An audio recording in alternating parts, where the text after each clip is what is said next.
पुंडलिकावरदार विठ्ठल श्री श्री ज्ञानदेव ज्ञानदेव तुकाराम पंढरीनाथ नाथ भगवान की जय प्रभु रामचंद्र भगवान की जय श्री गणेशाय नमः श्री सरस्वती नमः श्री प्रभु रामचंद्राय नमः देवभक्ताच्या अभिषेकी सूर सिद्ध नागलोकी आनंदमय त्रिलोकी सत्यलोकी आनंद ग्रंथकर्ते श्री संत एकनाथ महाराज या ठिकाणी सांगतायत. कथेचं अनुसंधान आहे. भगवान श्रीरामचंद्रांचा राज्याभिषेक झाला.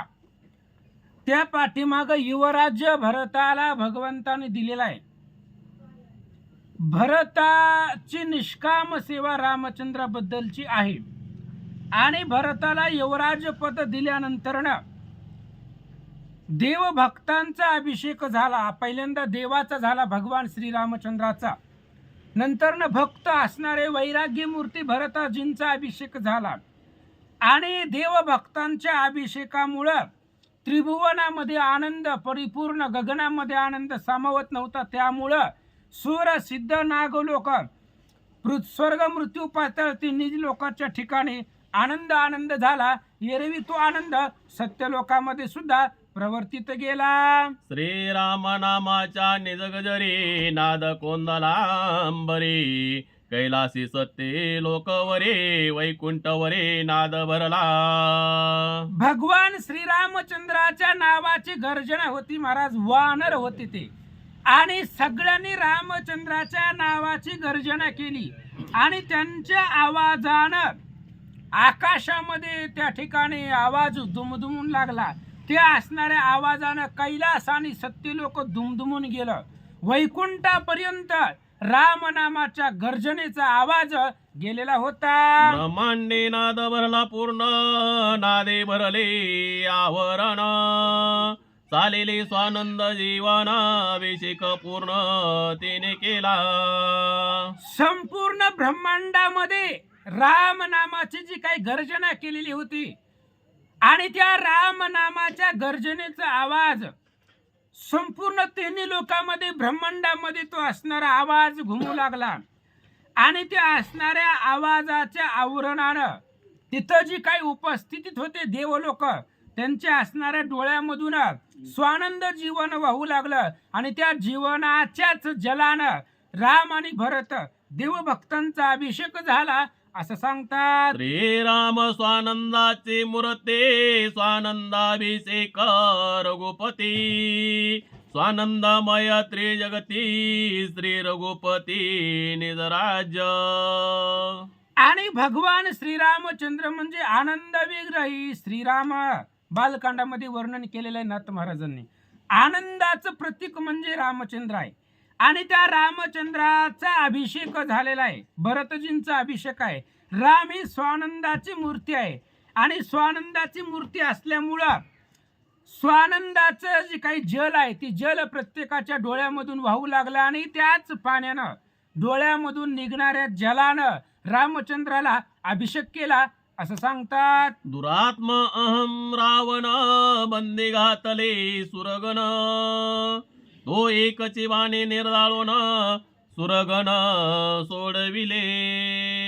मग देव लोकांना एवढा आनंद का झाला? राम राज्य आल्यानंतर रामचंद्राचा राज्याभिषेक झाल्यानंतर देव लोकांच्या डोळ्यामधून आनंदाचं जीवन आनंदाश्रू वाहू लागले.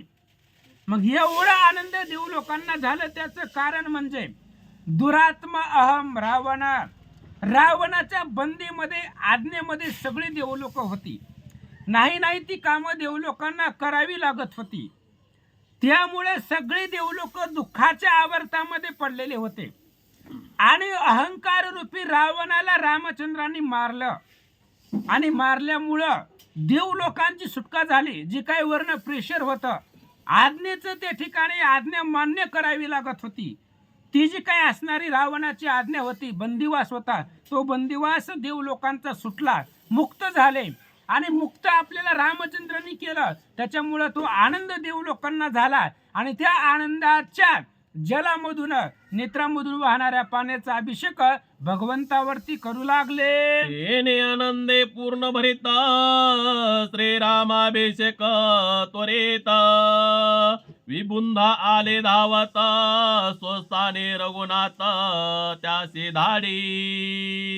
आणि मग रामचंद्राचा राज्याभिषेक आहे महाराज. त्रिभुवनातले सगळे राजे आलेले होते, स्वर्गामधले सगळे देव लोक आलेले होते आणि देव लोकांना आपण बंदीमधून सुटलो याचा आनंद झालेला होता.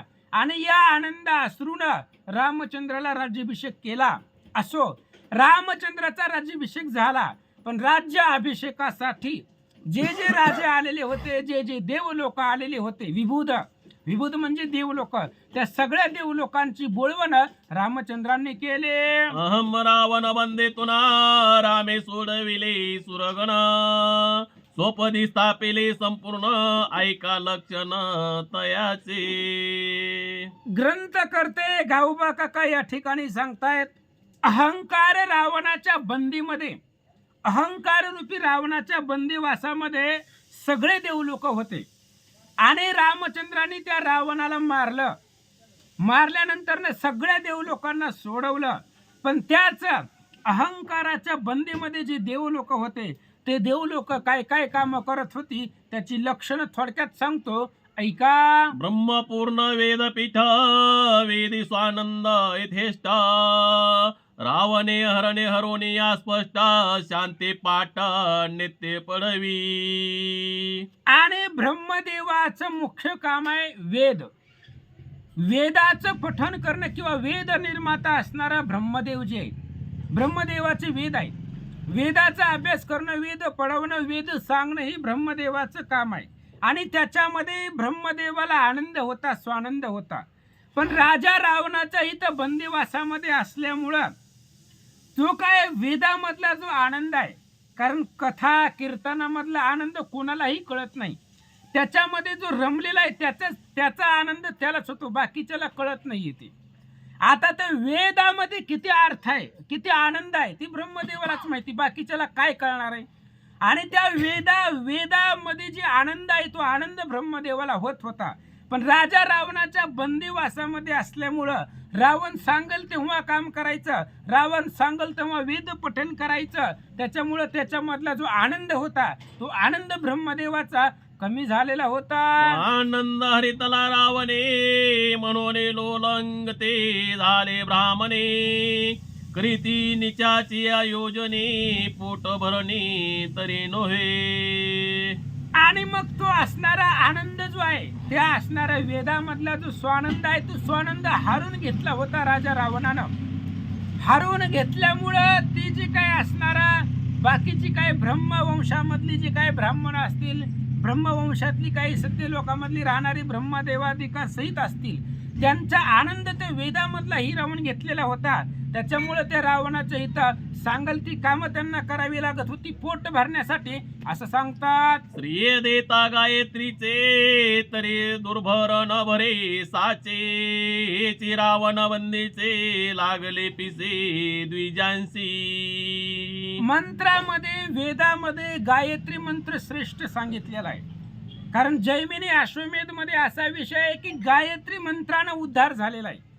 पाण्यामधल्या एका माशानं एकदा गायत्री मंत्र ऐकला तरी त्याचा उद्धार झाला नारदजींच्या मुखामधून. एवढ्या श्रेष्ठ मंत्रामध्ये गायत्री मंत्र श्रेष्ठ आहे, पुनीत आहे. आणि त्या सगळ्या गायत्री मंत्राला श्रेष्ठ श्रेय दिल्यानंतरनं पण रावणाच्या बंदिवासामध्ये असल्यानंतरनं त्याच्या आज्ञेचं पिस द्विजाला ब्राह्मणाला लागलेलं होतं, त्यामुळे त्यातील आनंद त्यांना घेता येत नव्हता, असं सांगतात. बुद्धीच्या ठाई ब्रह्मयाची वस्ती रावणे त्याची बोधशक्ती हरुणी केली अंधवृत्ती बुद्धी आत्महिती नाठवे. मग आता आपलं शरीर आहे आणि शरीरामध्ये प्रत्येक देवतांचा वास आहे. मग ब्रह्मदेवाचा वास बुद्धीच्या ठिकाणी आहे. ब्रह्मयाने बुद्धी केली मंद उडवीन त्याचे ब्रह्मपद, रामचंद्रांनी सांगितलं होतं. बुद्धीच्या ठिकाणी ब्रह्मदेवाचा वास आहे आणि राजा रावणानं त्या ब्रह्मदेवाला त्याची जे काही बोधशक्ती आहे बोधशक्ती चित्त चालना जी आहे ती हिरावून घेतलेली होती आणि ब्रह्मदेवाची जी काही वृत्ती आहे ती वृत्ती अंध करून ठेवली होती असं सांगतात. सांडोनी चिदानंद स्फूर्ती ब्रह्मोपरजी लंकापती स्वसुख त्यागे या रावणा प्रती नित्य पडती शांती पाठ. आणि मग रावणाच्या इथं बंदीमध्ये असल्यामुळं त्याच्या इथं नाही ती कामं करावी लागत होती. जेव्हा रावण सांगत होता तेव्हाच वेद पठण करायचं किंवा राजा रावणाला म्हणून दाखवायचं. अशामुळं त्या असणारे ब्रह्मदेवाचा जो आनंद आहे स्वानंद आहे ती स्वानंद राजा रावणानं हिरावून घेतलेला होता आणि हिरावून घेतल्यामुळं ते असणारा ब्रह्मदेव त्या राजा रावणाच्या इथं स्वतःचं जे काही सुख आहे त्या सुखाचा त्याग करून राजा रावणाच्या सुखासाठी राजा रावणाच्या घरी शांतीपाठ पडण्याचं म्हणजे रावणाला म्हणून दाखवण्याचं अर्थात भविष्य सांगण्याचं काम राजा रावणाकडे होतं. न मागता देती आशीर्वचना करीती निचाची सेवना हाता यावया पाध्यपन द्वारे समारजन यजमानाच्या. मग राजा रावणाच्या इथं देव लोकांना काय काय काम होती.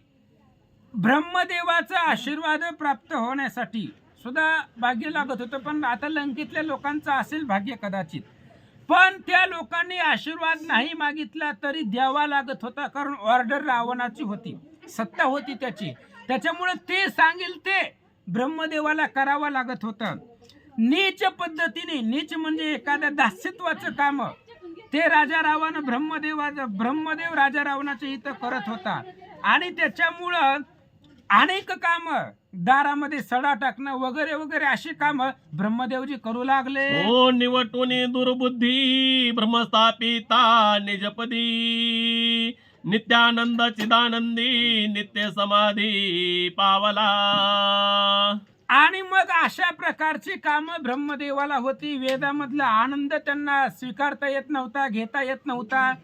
मग असा असणारा दुर्बुद्धी रावण ज्यानं ब्रह्मदेवाला सुद्धा आपल्या इथं शांतीपाठ पडवण्यासाठी भविष्य सांगण्यासाठी कामाला ठेवलेलं होतं, असा दुर्बुद्धी रावण भगवान श्रीरामचंद्रांनी मारला. आणि मारल्यामुळं ब्रह्मदेवाची सुटका झाली आणि आपापल्या सत्यलोकामध्ये स्वपदावरती भगवान श्रीरामचंद्रांनी त्या ब्रह्मदेवाची स्थापना केली. तो आनंद ब्रह्मदेवाला झाला. मनी चंद्रम्याची वस्ती नित्यासावे निर्जीव कल्पस्थिती हे हरितले लंकापती चंचल व्रती तळमळी. आणि मन आहे आता मनाच्या ठिकाणी चंद्राची वस्ती आहे आणि तो असणारा चंद्र मनाच्या ठिकाणी वास्तव्य करतो. त्याच्यामुळं मनामध्ये संकल्प विकल्प असतात. असं नसेल झालं तर तसं झालं असेल, ही जी काही संकल्प आणि विकल्प ही मनाच्या ठिकाणी वास्तव्य करतात. आणि त्या मनामध्ये देवता आहे ती चंद्राची देवता आहे, चंद्राचं वास्तव्य तिथं आहे. चंद्र पिढीला क्षय रोगे तरी न राहे उगे सौमित्राचे मन नेले वेगे सुस्थिर करो नाही राहिला. ते असणारी मन जी देवता ती चंद्र आहे. चंद्राला क्षयरोग झालाय तरी सुद्धा शांत न राहता मनातले जे काय असणारे संकल्प विकल्प आहे ती संकल्प विकल्प हरून राजा रावणाच्या इथं कामाला चंद्राला ठेवला. आपुले निजानंदामृत चंद्रे भोगू न शके मनाता तुषार सेवी लंकानाथ फळले व्रत क्षयरोगी. मनाच्या ठिकाणी चंद्राचं वास्तव्य असल्यामुळं चंद्राचं जे काय आनंद रूपी अमृत आहे ते अमृत मनाचं चंद्र सेवन करू शकत नव्हता. ती तुषार रूपी अमृत आहे ती राजा रावण सेवन करत होता. कारण फळले व्रत क्षयरोगी, क्षयरोग झालेला होता. त्याच्यामुळं त्याचं असणारं जे काही व्रत आहे ती व्रत फळलं भंगलं गेलं आणि तेच असणारा राजा रावणाला त्याचा आनंद मनाचा आनंद प्राप्त करून दिला असं सांगतात. नित्यानंद परिपूर्ण पूर्ण चंद्राचे लक्षण ते हरिता दशानन क्षयरोगी पूर्ण जन्म मृत्यू. आणि मनाच्या ठिकाणी नित्य आनंद आहे आणि तो असणारा नित्य आनंद द्यायचं काम ही चंद्राचं आहे. आणि चंद्राच्या असणाऱ्या मनाच्या ठिकाणचा आनंद जो होता आनंद राजा रावणानं हिरावून घेतला. त्याच्यामुळं क्षयरोगानं जन्म आणि मृत्यू भोगावा लागत होता असं महाराज सांगतात. त्या निवटून या लंका नाथा चंद्र निजपदी स्थापिता मनी बाणलिया उन्मनी अवस्था नित्य मुक्तता श्रीरामे. आणि भगवान श्रीरामचंद्रांनी राजा रावणाला मारल्यानंतर चंद्रदेव मुक्त झाले, मनाच्या ठिकाणी विहार करू लागले, मनामध्ये संकल्प विकल्प प्रत्येकाच्या घालू लागले. आधी त्यांना त्यांचं काम परिपूर्णता करता येत नव्हतं, बंदीमध्ये असल्यामुळे ते त्यांना करता येत नव्हतं. पण त्या दुर्बुद्धी रावणाला मारल्यामुळं चंद्र महाराजांची मुक्तता झाली. स्वतःच्या पदावर म्हणजे मनाच्या ठिकाणी त्याचं असणारं वास्तव्य आहे आणि त्या असणाऱ्या मनाच्या ठिकाणी चंद्राची स्थापना केली, त्यामुळे चंद्रदेवालाही आनंद झालेला होता. अहंकारी रुद्राची वस्ती शिव कल्याण ज्यांचे म्हणती वचने जड जीवा मुक्ती पुराणे गर्जती आनंदवनी. आणि मग आता अहंकार आहे मानवाचा आपल्या, त्या अहंकारामध्ये रुद्र म्हणजे महादेवाची वस्ती आहे. अहंकार म्हणजे रागीट स्वभाव म्हणजे महादेवाचा आहे आणि ते महादेवाचं जे वास्तव्य आहे आपल्या शरीरामध्ये ती अहंकार, मन बुद्धी चित्त अहंकार. मनाची देवता चंद्र सांगितलं, अहंकाराची देवता रुद्र आहे. रुद्र म्हणजेच महादेव. रुद्रे अहंकार केला क्षीण त्यासी स्वहंमार करीन संवरत का संवारीन. अशा पद्धतीने अहंकाराची देवता महादेव जे आहे आणि ते असणार आनंदवन म्हणजे काशी क्षेत्र आहे आणि त्या काशी क्षेत्रामध्ये त्याचं वर्णन करतात असं सांगतात. ते हरिता लंकापती क्षणी झाली विपरीत वृत्ती बुडाले निजनंद स्थिती वाढली स्फुरती अहं देहो. आणि अहंकाराची देवता म्हणजे असणारे रुद्र आहेत महादेवजी आहेत आणि ते राजा रावणानं अहंकाराची वृत्ती हरून घेतली. त्याच्यामुळं जी काय असणारी वृत्ती आहे ती वृत्ती विपरीत झाली, दुर्बुद्धी त्या ठिकाणी सुचली गेली, म्हणून निज आनंद आहे तो आनंद बुडाला गेला आणि दुःख प्राप्त झालं. निजात्मत्व विसरून या कोडे अहं देहो व्हेची वाडे विषय भोगी हाव चढे तव ते उडे अहं भोगे. आणि मग त्यामुळं काय झालं, निज आत्मत जी तत्व आहे ती तत्व विसरलं गेलं, अहंकार वाढला गेला आणि अहंकार वाढल्यामुळं विषयाची लालसा वाढते, विषयाची हाव वाढते. करिता बरोबरी दुरावसी दुरी भावाची ये पुरी वहावसी. तुकाराम महाराज सांगतायत विषयाची लालसा वाढली की भगवंतापासून दूर जातो जीव आणि ते असणाऱ्या विषयामध्ये बुडून जातो. मग विषयाची लालसा कधी वाढते, अहंकार वाढला, अहंकार वाढल्यामुळे विषयाची लालसा वाढली, हाव वाढली आणि विषयाची हाव वाढल्यामुळं ते असणाऱ्या विषयामध्ये गुरफुटून गेला आणि जीव भगवंतापर्यंत जाण्यासाठी विसरला असं सांगतात. कोटी वेळा विषय स्थिती विविध भोग भोगी जती कदा कळे नव्हे तृप्ती न मनी निश्चिती हे मिथ्या. आणि जीवाची अवस्था आहे महाराज, विषय किती जरी विषय सेवन केला तरी मनाची तृप्ती होत नाही. एक वेळा दोन वेळा नाही सांगितलं, कोटी वेळा सांगितले. माणसाच्या किंवा जीवाच्या पुढे विषयाचं सेवन, विषयाला जीव व्यक्ती कंटाळतच नाही. कितीही विषय आणून त्याच्या पुढे ठेवा, ते असणाऱ्या विषयाचं सेवन करतो, त्याच्या लक्षामध्ये येत नाही विषय नाशिवंत आहे, आज ना उद्या संपणार आहे, आयुष्य जात आहे पहा, काळ जपत से महा सोयीताच्या घोर वहा ध्याने रहा श्रीहरीच्या. हे जीव विसरून गेलेला आहे आणि विषयाच्या पाठीमागं लागले पण विषयामध्ये तृप्ती नाहीये. किती जरी विषय सेवन केलं तरी मनाची तृप्ती होतच नाही, मन भरतच नाही, हाव वाढली जाते आणि त्याच्यामुळं भगवंताला लोक विसरतात, भगवंतापासून दूर जातात. त्याच्यामुळं कोटी वेळा फेरा घ्यावा लागतो, जन्म घ्यावा लागतो, विषय भोगले तरी सुद्धा त्या विषयामध्ये गुरफुटून जातो, मुख्य सूत्र असणाऱ्या भगवंताला विसरलं जातो. पण त्याच्या लक्षामध्ये येत नाही नाशिवंत आहे, संपणार आहे, ही विषयच श्रेष्ठ मानून परमार्थापासून लांब जातो असं सांगतात. मागे मृग जळ प्राशना हाव भावे गगन सुमना स्वप्नीचे शरस जाना मागे भोजना कांस वृद्धत. आणि मृगजळ असतं आपल्याला दिसतं बघा उन्हाळ्यामध्ये. आता जर आपण हायवे रस्त्यानं चाललो तर आपल्याला रस्त्यावरती पाणी दिसतं थोड्याशा अंतरावरती, आणि तिथं गेल्यानंतर ना पुन्हा थोड्याशा अंतरावरती पाणी दिसतं. म्हणजे हे काय मृगजळ आहे, नसतंय पण दिसतंय. आपल्याला दिसतं पण ते नसतं. तशा पद्धतीने विषयाचं सेवन आहे. विषय कधी संपत नाही. तुम्ही कितीही सेवन करा, लालसा निर्माण करतं ते, पण कधीही संपत नाही. मृगजळासारखे विषय दृष्टांत दिला. स्वप्नामध्ये आपण षड्रस अन्न सेवन केलं, कुठं स्वप्नामध्ये, पण तरी सुद्धा तृप्ती मनाची होत नाही. स्वप्न भंगलं किंवा जागृतीमध्ये आलो तरी आपल्याला काही दहीन दूध जी घरामध्ये परिस्थिती असेल तसं आपल्याला खावं लागतं. पण षड्रस अन्न पंचपक्वान्नाचं जेवण स्वप्नामध्ये खाल्लं पण ते मिथ्या आहे. त्याची चवही आपल्याला तात्पुरता आनंद देणारे ते स्वप्नातलं जेवण आहे.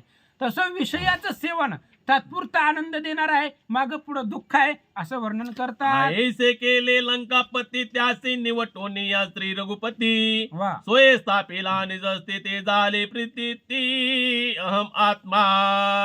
आणि अशा पद्धतीने अहंकाराची वृत्ती आहे, आणि ते असणाऱ्या अहंकार रूपी राजा रावणाला रामचंद्रांनी मारलं, आणि मारल्यामुळे अहंकार मुक्त झाला.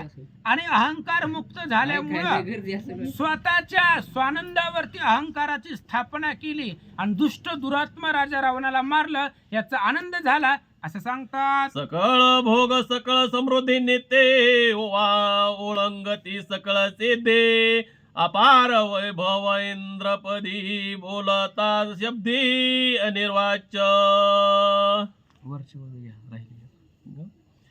इंद्रियामादी कुबेर रावण बंदे समग्र तळमळीत निरंतर दुष्ट दशवक्र निज सेवा.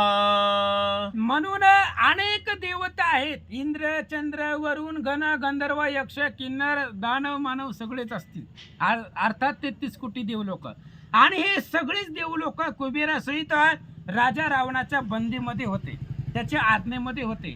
म्हणून तळमळ करत होते आपली सुटका याच्यामधून व्हावी किंवा कधी होईल अशी त्यांना इच्छा निर्माण होती. का? दुष्ट दशवक्र निज सेवा. आपण सेवा कोणाची करायलोय? ज्याला परमार्थाचा गंध नाही, वाईट कर्म करणार आहे, ब्राह्मणाची यज्ञ मोडणार आहे, जगताला तिन्ही लोकाला ज्याचा त्रास आहे, कधी धर्मानं वागलेला नाही, अशा दुष्ट रावणाच्या हाताखाली आपल्याला वागावं लागतंय, त्याच्या आज्ञेमध्ये राहावं लागतंय. या दुःखानं तळमळीत एकंदरीत सगळेच देवलोक होते असं सांगतात. सकळ भोग सकळ समृद्धी नित्य ओळंगती या सकळ सिद्धी अपार वैभव इंद्रपदे बोलता शब्दी अनिर्वाच्य. अहो इंद्र म्हणजे काय सर्वसामान्य आहे का? 33 कोटी देवांचा राजा तो इंद्र आहे. आणि त्या इंद्राची इस्टेट किती होती? देवलोकांचं काय सामर्थ्य होतं महाराज? देवलोकांकडे जी काही इस्टेट आहे ती जे भोगाचा आनंद घेतात, जे असणारे उपभोगतात, त्याचं वर्णन आपल्याला शब्दामध्ये करता येत नाही. अष्टमहासिद्धी आहेत. ते अष्टमहासिद्धी देवांच्या पायाखाली लोळत होत्या. एवढं स्वानंद सुखामध्ये देव लोक वागत होते, वर्तन करत होते. त्या इंद्राकडे तर एवढं ऐश्वर होतं, एवढी इस्टेट होती की शब्दामध्ये त्याच्या इस्टेटीचं आणि संपत्तीचं वर्णन करता येत नव्हतं. असा संपत्तीचा समुद्र ज्याच्याकडे ज्याच्याकडे होता, असं तो इंद्रदेव आहे असं महाराज सांगतात. कल्पतरू चिंतामणे कामधेनूची याद म्हणे ते सकळ हे विसरोनी करी याचनी यागाची. आणि काय कमी होतं इंद्रदेवाकडे महाराज? आनंदवन आहे, नंदनवन आहे, अनेक चित्रवन आहे. ते असणारे इंद्राच्या बागेचं वर्णन अफाट आहे. आणि ते असणारे एवढी वन त्या इंद्राकडे आहेत. आणि त्याच्याकडे कल्पतरू झाड आहे. इंद्राच्या असणाऱ्या बागेमध्ये दरबारामध्ये कल्पतरू चिंतामणी आहे. पुन्हा कामधेनू सारखी दुबती गाय आहे. कामधेनू गाय प्रत्येक इच्छा पूर्ण करते. कल्पतरू वृक्ष प्रत्येक इच्छा पूर्ण करतो. चिंतामणी मनातल्या सगळ्या चिंता त्या ठिकाणी परिपूर्ण करतो. अशी इस्टेट सगळं असणारं इंद्रदेवाकडे आहे. पण इंद्रदेव त्या राजा रावणाच्या बंदीमध्ये असल्यामुळं ही सगळी संपत्ती सोडून यागाची अपेक्षा करावी लागत होती. असं सांगतात. रावणाचे परिचारक पण बंदीपणे ओळखे जाणा, विश्रांती नाही आरक्षण नित्य वन वन शमेना. एवढा इस्टेटीचा आणि संपत्तीचा मालक इंद्रदेव आहे. काय कमी होतं? मगाशी सांगितलं, कामधेनू, चिंतामणी, कल्पतरू अशा प्रकारचं असणारं इच्छापूर्वक उरणारं सगळं इंद्रदेवाच्या स्वाधीन होतं. अष्टमहासिद्धी पायाखाली होत्या. पण त्याला काम होती की रावणाचे परिचारक पण बंदीमध्ये राहावं लागत होतं, आज्ञेमध्ये राहावं लागत होतं. रावण सांगल ती कामं करावी लागत होती. त्याच्यामुळे विश्रांती नाही अर्धक्षण. आपलंही तसंच आहे महाराज. फक्त आपल्यावरती कुणाचा प्रेशर नाही, पण आपण सुद्धा संसाराच्या बंदीमध्ये आहोत. आपण तरी काही मुक्त आहे का? आपल्याला सुद्धा तीच अवस्था आहे. जशी देवलोकांची अवस्था राजा रावणाच्या इथं बंदिवासामध्ये असतानाची होती, तीच अवस्था आपली संसारामध्ये आहे का? आपल्याला विश्रांती? झोपेतून उठल्यापासून संध्याकाळी झोपेपर्यंत वनवन आहे. प्रत्येक ठिकाणी दुःख आहे आणि हे असणारं जीवनामध्ये वनवन दुःख चालूच आहे. आपल्यालाही कुठंही जीवाला विश्रांती नाही, सुख नाही. तशाच पद्धतीने अवस्था देवलोकांची होती. आपलं बी त्यांचं बी तीच आहे. फक्त त्यांना रावणाच्या बंदीमध्ये होतो आणि आपण संसाराच्या बंदिवासामध्ये. बोधलीलांबरी मध्ये ग्रंथकर्ते सांगतायत, जन झाले संसाराचे दास. आपला मालक संसार झालेला आहे आणि आपण त्याचे दास झालेला आहोत. वाचा. तो निवटून अलंकापती रामे सोडविला अमरपती, स्वपदी स्थापिला नेचेती पावाला विश्रांती निजानंदे. मग भगवान श्रीरामचंद्राने रावणाला मारलं आणि रावणाला मारल्यामुळे इंद्रदेवाची सुटका झाली आणि सुटका झाल्यामुळं इंद्रपुरीमध्ये, त्या अमरपुरीमध्ये स्वस्थानावरती भगवान श्रीरामचंद्राने ती इंद्राची स्थापना केली, म्हणून त्याला आनंद झालेला होता असं सांगतात. वायू पेडेला रावणे मंद सुशीतळ अनुदेन, भोगी श्रमाने वारेने पुढो झळणे विषयांचे. आता पुढची देवता वायू आहे आणि त्या वायूला सुद्धा राजा रावणानं पिळलेलं होतं. वाऱ्याला सुद्धा घरं झाडायची कामं होती. प्रत्येक असणाऱ्या राजा रावणाच्या गल्लीमध्ये, घरामध्ये, दरबारामध्ये वाऱ्यानं झाडून काढायचं काम होतं. आणि फक्त त्याच्या दरबारातलं नाही तर विषयाचं झाडून काढायचं काम वायुदेवतेकडे होतं. त्याच्यामुळं वायूला सुद्धा पिडलेलं होतं. वायूचं काम काय आहे? वाऱ्याचं काम काय आहे? मंद आणि सुशीतळ वारा जीवापर्यंत पोहोचवणं. मंद मंद वारा वाहत असतो आणि थंड वारा वाहत असतो आणि अनुदिन वारा सतत वाहतो. वारा कधी थांबत नाही. संत पद्धतीने वारा वाहत असतो. त्याचं काम तो करत असतो. पण ह्या राजा रावणाच्या बंदीमध्ये असल्यामुळं त्याला विषयरूपी झाडून काढण्याचं काम वायूकडे होतं, म्हणून पिळून गेलेला होता. बदळल्या विधी राहता रावण दंडी सुबुद्धता, तो रामे धावनिया तत्वता निज मुक्तता वायुसी. आणि मग आता वायू देवतेला रावणानं कुठं ठुलेला होता? काही एसी मध्ये होता का तिथं वायू देवता? गदळल्या बिधी राहता. बिधी म्हणजे गल्ली, गदळ म्हणजे गहाण. गहाण झालेल्या गल्लीमध्ये वायूची तिथं स्थिती होती. वायू तिथं राहत होता आणि काही जर वायू देवतेकडून चुकलं तर राजा रावण त्याला दंड करत होता. एवढा अधिकार संपन्न तो रावण होता. आणि त्या दुष्ट रावणाला रामचंद्रांनी मारलं आणि वायूची त्याच्यापासून मुक्तता केली असं सांगतात. सोडविला प्रभंजन तेने झाला सुख संपन्न, सेवावया रघुनंदन आला शरण वेगेसी.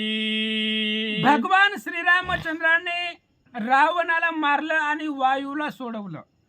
मग आता आपण एवढा दिवस ज्याच्या बंदीमध्ये होतो, ज्याच्या हाताखाली काम करत होतो, त्या बंदिवासातून आपली सुटका ज्याने केली त्याच्यासाठी आपण काहीतरी करायला पाहिजे ना.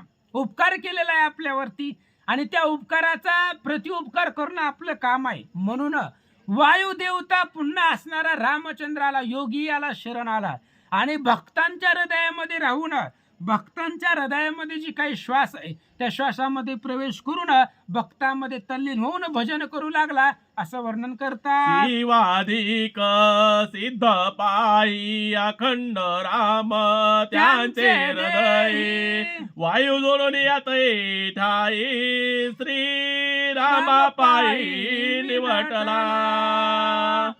मग आता भगवान श्री रामचंद्र कुठं आहे, कुठं राहतो भगवान परमात्मा, कुठं आहे तर शिवादिकांच्या हृदयी. जे भगवंताचे निस्सीम भक्त आहेत त्या भक्तांच्या हृदयामध्ये, तसं भगवंत सगळ्यांच्याच हृदयामध्ये आहे. कारण तो असणारा अंतरात्मा आहे, प्रत्येकाच्या हृदयामध्ये त्याला राहावंच लागतं. आणि तो नसला तर शरीर अचेतन पडतं. श्रीराम शरीर उठवी बैसवी, श्रीराम शरीर निजवी फिरवी, हे जाणतेनी स्वानुभवी एरा पदवी आतारक्या. असे असणारे भगवान परमात्मा आहे. प्रत्येकाच्या हृदयामध्ये राम आहे. माझ्याची हृदयी भगवंत, तो भगवंताची मूर्तिमंत.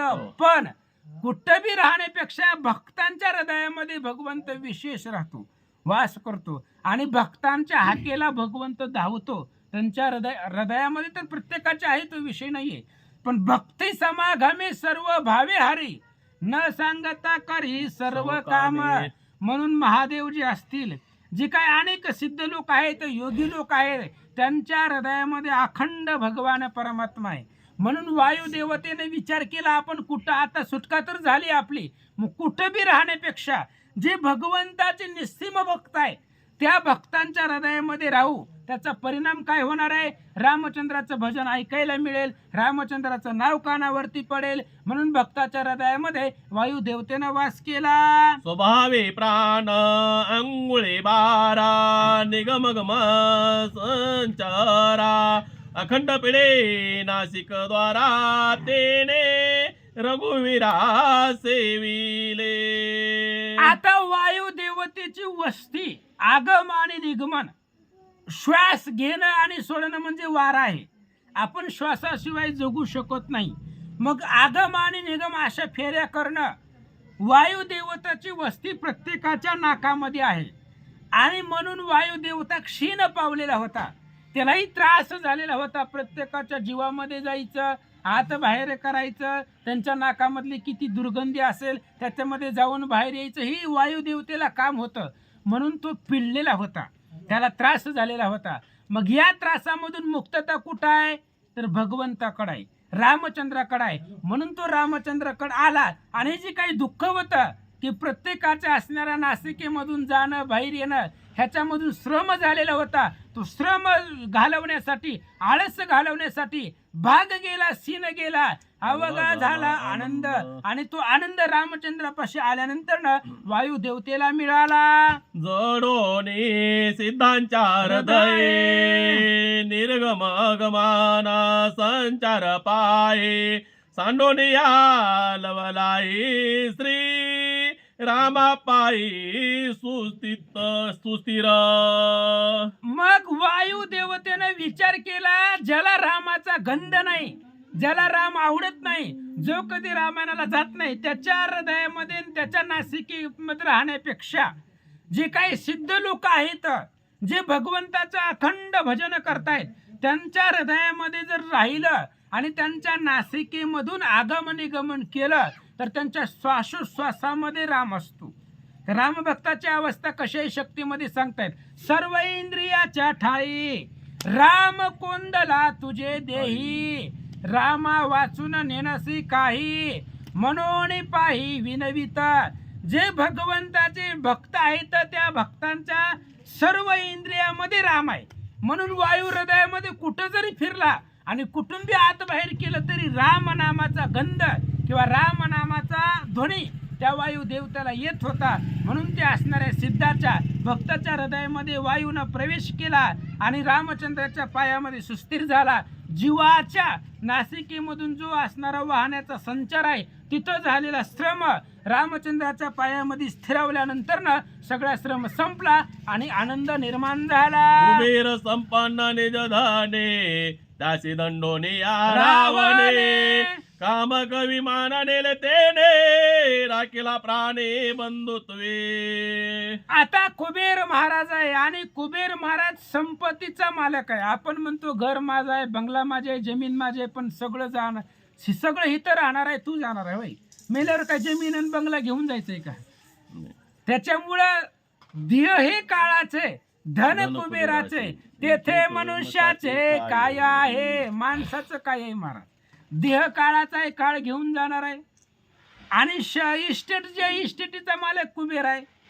म्हणून राजा रावणानं ते कुबेर भाऊ असल्यामुळं त्याची सगळी संपत्ती हरण केला. त्याचं कामक विमान आहे कुबेराचं, ते रावणानं हिरावून घेतला. भाऊ आहे म्हणून ठुला, भाऊ असल्यामुळे त्या कुबेराला जिवंत ठेला.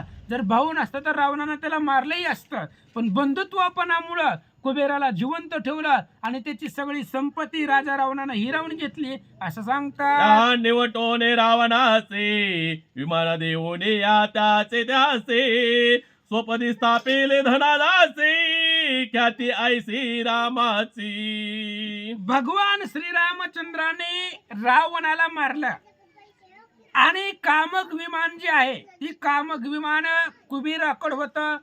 कुबेराकडून पुन्हा राजा रावणाकडे आलं आणि रावणाकडून पुन्हा बिभीषणाकडे आलं. पण ही पुष्पक विमान जे होतं ते पुष्पक विमान बिभीषणालाच ठेवलं. आणि रामचंद्राकडे एक विमान होतं, भरताला सांगितलं होतं कुबेर आहे आणि कुबेराला त्याचं विमान दे, म्हणून कुबेराचं कामक विमान भगवान श्रीरामचंद्राने त्याला दिलं. अशा प्रकारची ख्याती रामचंद्रांनी केली. अहो, रामानं ख्याती केली म्हणून आपण वाचतोय. जर रामचंद्राने ख्याती केलीच नसती, प्रताप केलाच नसता, तर आपण काय वाचलं असतं? राम कथेविन जगती तळ, झाले होते शून्य मंडळ, ते रचिले सकळ, कीर्ती मंगळ करोनिया. अशा प्रकारची पावन कीर्ती भगवान श्रीरामचंद्रांनी केली आणि त्याच रामाची कथा कीर्ती आज आपण त्या ठिकाणी वाचतो आणि त्या कथेमधून आपला उद्धार होतो. अशी कीर्ती भगवंतांनी केली. नाथ महाराज सांगतात, देव गुरु बृहस्पती धरोने आनेले लंकापती, उपन्यास नित्य करीती युक्ती प्रयुक्ती पर्याये. आता देवतांचे गुरु बृहस्पती आहेत आणि ते असणाऱ्या बृहस्पतीला सुद्धा रावणानं बंदिवासामध्ये आपल्या लंकेमध्ये आणलेलं होतं. आणि मग जे काय असणारे आता बृहस्पतीचं काम आहे, देवांचे गुरु आहेत ते, देवगुरु असल्यामुळं त्यांचं असणारं पठण करणं, वेदशास्त्र, शांतीपाठ व अनेक प्रकारचे आध्यात्मिक कामं ही देवगुरु बृहस्पतीकडे होती. म्हणून राजा रावणानं सुद्धा ते असणाऱ्या बृहस्पतीला अनेक वेगवेगळी कामं त्या ठिकाणी सांगितलेली होती असं सांगतात. न विचारिता काळा काळ, युक्ती वाढविता प्रबळ, रावण त्यासी दंडी सबळ, काय युक्ती जाळ बरळसी. देवगुरु बृहस्पती आहे, ज्ञानानं परिपूर्ण श्रेष्ठ आहे. आपल्या मानवाच्या गुरुकडे ज्ञान अफाट राहतं. मग तर देवांचे गुरु आहेत, 33 कोटी देवतांचे राजा इंद्र आहे आणि त्या इंद्राचा गुरु असणारे बृहस्पती आहेत आणि त्या बृहस्पतीकडे अफाट ज्ञान होतं. पण राजा रावणाला जर कधी ज्ञान ऐकायची इच्छा झाली आणि रावणानं जर सांगितलं महाराज या आणि आम्हाला एखादा अध्याय सांगा, तर बृहस्पतीनं काळ वेळ पाहायचं नाही. रावणानं सांगितलंय म्हटल्यावर करावंच लागत होतं, सांगावंच लागत होतं. आणि जर बृहस्पती गुरूंनी सांगितलं रावण महाराज आता ही टाइम नाही, काळ नाही, वेळ नाही, ह्याला सकाळ सकाळीच असणारी भगवंताची कीर्ती किंवा वेदाचा अभ्यास करावा लागतो, काळ वेळ लागतो, असं जर बृहस्पतीनं म्हटलं तर राजा रावण त्यांना दंड करण्याचं सामर्थ्यही ठेवत होता असं सांगतात. ब्रह्मांडी श्रेष्ठ गुरुची युक्ती, ते न माने लंकापती, विषय उन्मत्त झाली वृत्ती, अपमाने ती गुरुसी. अहो, जगतामध्ये सगळ्यात श्रेष्ठ जर कोण असेल तर तो गुरु आहे. गुरुशिवाय तरुणोपाय नाही. भवसागरामधून तारून नेण्यासाठी गुरु श्रेष्ठ आहे. अहो, भगवान श्रीरामचंद्राने आवश्यकता नसताना गुरु केला, भगवान श्रीकृष्णाने गुरु केला. आता ही तर परब्रह्म मूर्ती आहे, पण यांना गुरु करायची काय गरज आहे? पण त्यांनीही गुरुला मान दिला. म्हणजे जगतामध्ये सर्वश्रेष्ठ गुरु आहे हे दाखवण्यासाठी देव लोकांनी गुरु केला. आणि ते असणाऱ्या जगतामध्ये सर्वश्रेष्ठ सत्ता, सर्वश्रेष्ठ संपन्न कोण असेल तर तो गुरु आहे. ह्या ब्रह्मांडामध्ये श्रेष्ठ गुरु आहे आणि त्या गुरुची सत्ता किंवा त्या गुरुचा अपमान रावण करत होता. त्या असणाऱ्या गुरुचा मान ठेवत नव्हता, त्यांना दंड करत होता. म्हणून दुष्ट दुरात्मा रावण भगवंताने मारला. ओ निवटून या अहम रावण स्वपदी देव गुरु स्थापून प्रकाशे दे दीप्यमान मान्य वचन त्रिलोकी. आणि अशा असणाऱ्या भगवान श्रीरामचंद्राने अहंकार रूपी राजा रावण मारला. रावण मारला असा शब्द कुठल्याच ओवीमध्ये नाही. गावबा काका किंवा नाथ महाराजांची जी काही ओवी रचना आहे ती पहा. आतापर्यंत जेवढ्या ओव्या सांगितल्या लिहिल्या प्रत्येक ओवीमध्ये अहम रावण शब्द आहे आणि ते अहम रावण आपल्यामध्ये सुद्धा आहे.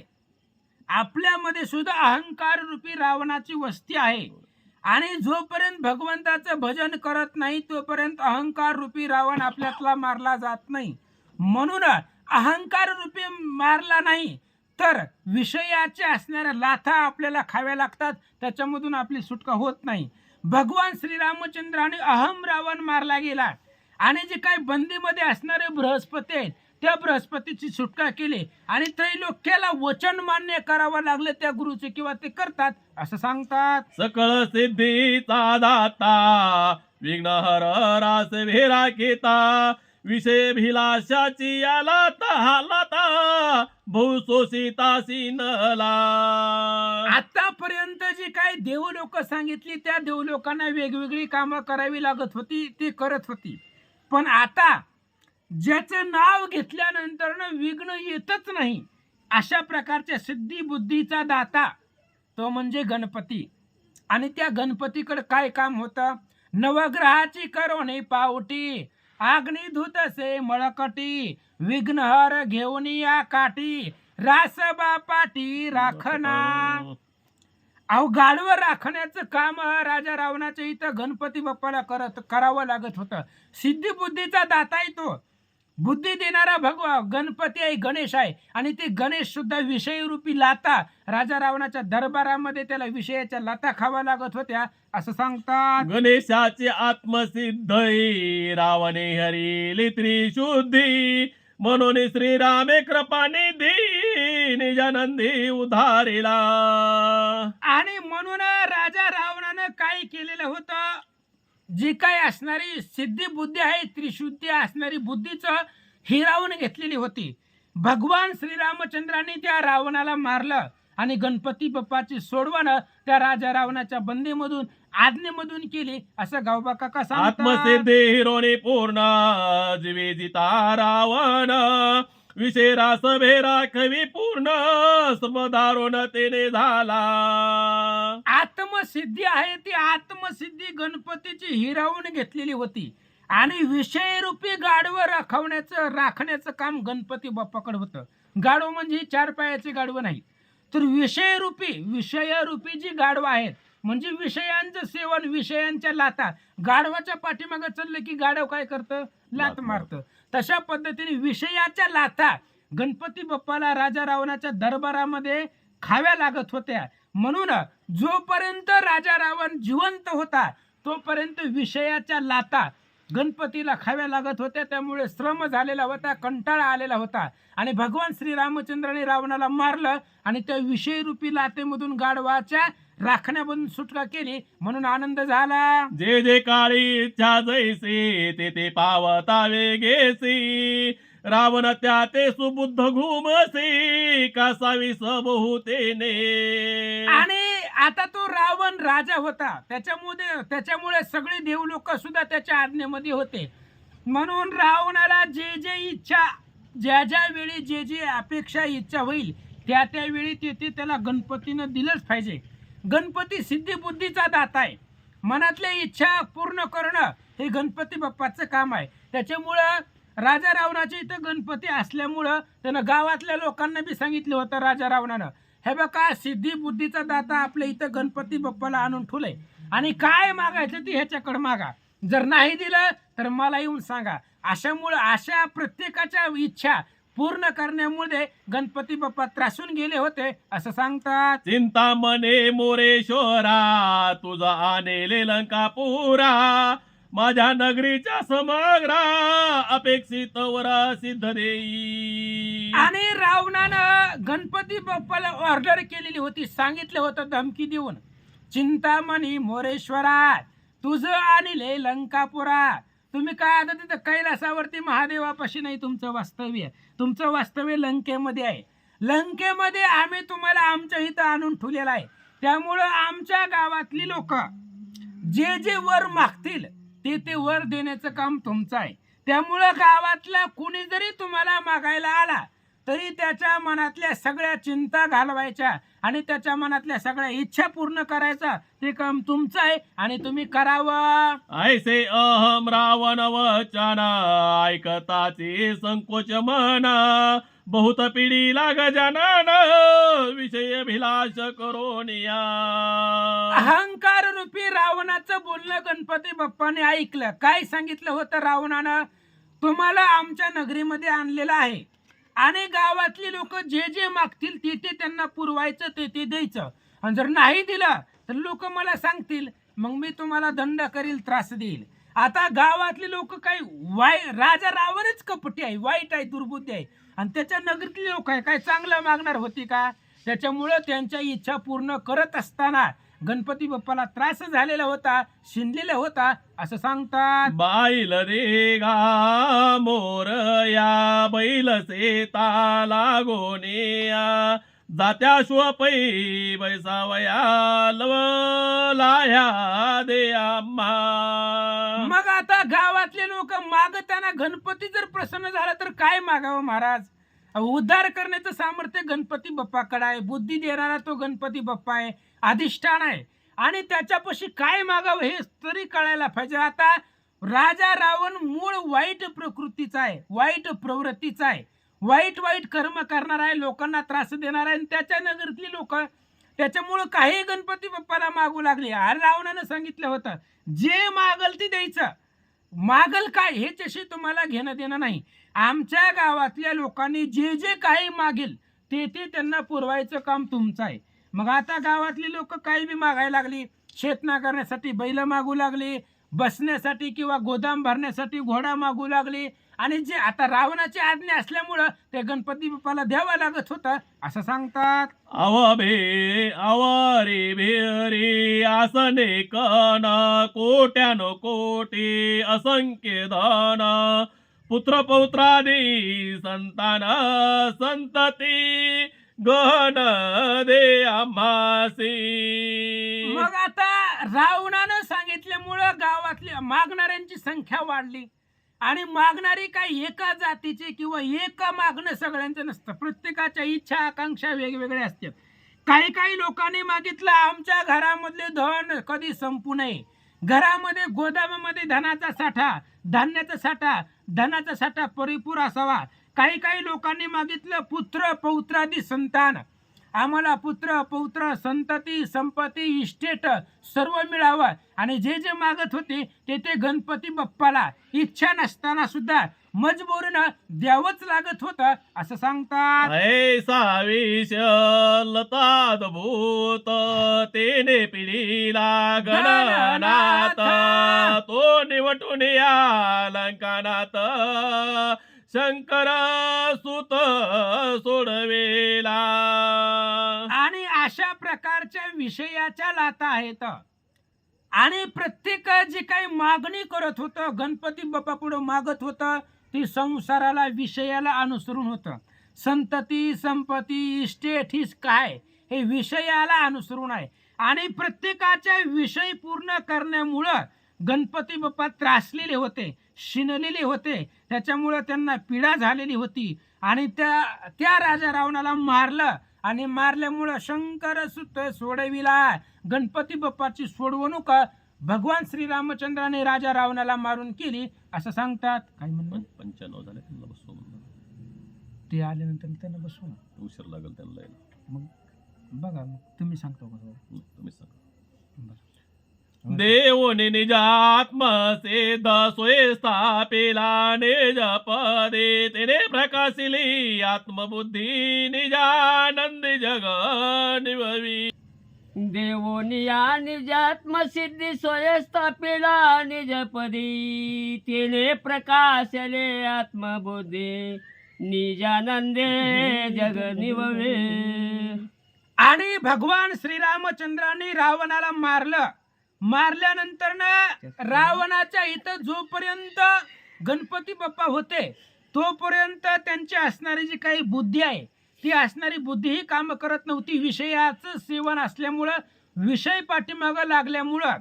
पण भगवान श्रीरामचंद्रांनी त्यांची जी काय राजा रावणानं बुद्धी हराने केलेली होती ती निजात्म बुद्धी गणपती बाप्पाला स्वतःला देऊन टाकली. त्याने ते स्वयंप्रकाशली स्वयं स्थापिला निजपदी. त्याच्यामुळं तो असणारा गणपती बाप्पाची जी काही बुद्धी आहे ती बुद्धी त्यांच्या हृदयामध्ये प्रवेश झाली, आत्मबुद्धी प्रकाशली झाली. आणि ती आत्मबुद्धी प्रकाशित झाल्यामुळं जगताला किंवा प्रत्येकाला बुद्धी देण्याचं काम आणि त्यांच्या हृदयामध्ये बुद्धी प्रकाशित करण्याचं काम गणपती बाप्पा सुव्यवस्थित करू लागले. काळा तोडला रावणासी त्रिकाळ ओळंगत समयासी काळांतरीचा कर्मासी आकळेसे करीतसे. आणि पुन्हा असणारा काळ आहे आणि तो असणारा काळ राजा रावणाला आतुरलेला होता. काळाची काळ सतत तेव्हा चालत नव्हती. आता काळाच्या पुढे आजकाल कोणी जात नाही. काळ जगत काळाच्या अधीन आहे पण काळ रावणाच्या अधीन होता.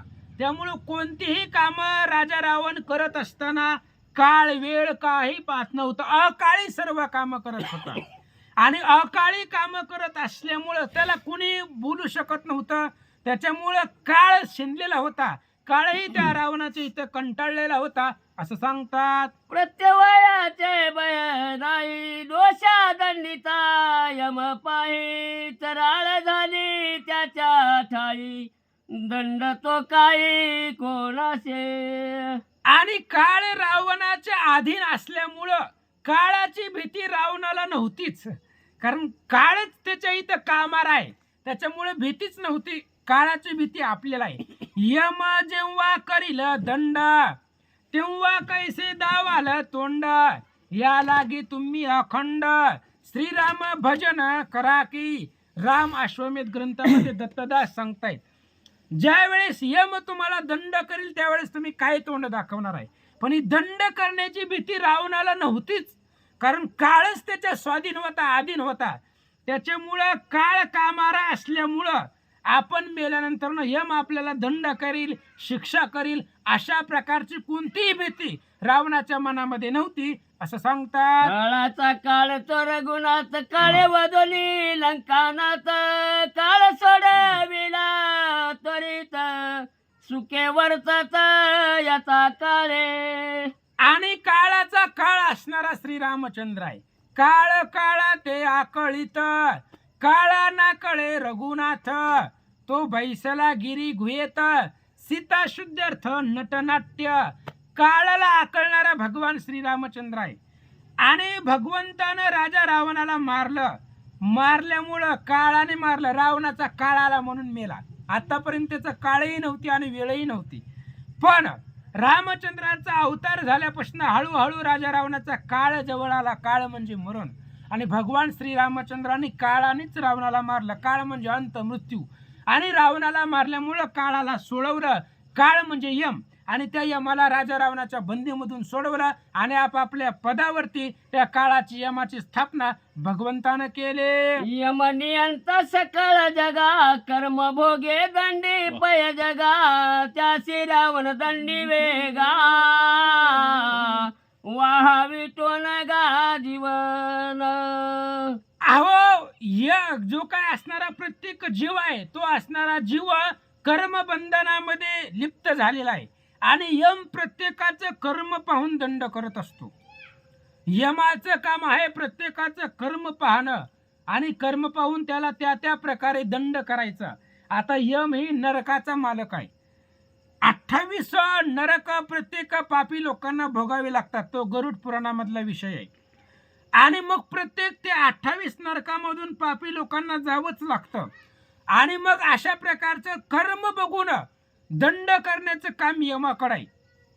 जनक राजा महाराज सीतेचे वडील रामचंद्राचे सासरा जनक राजा एवढं पुण्यवान आणि पवित्र होते. पण एकदा जनक राजानं काय केलं होतं, गाय चरत होती आणि गाय चरत असताना जनक राजानं त्या गायीला हाकलून दिलं आणि तेच पाप जनक राजाकडून घडलं आणि जनक राजा गेल्यानंतर वारल्यानंतर ते स्वर्गालाच चालले होते, पण नरकाच्या मार्गातून चालले होते.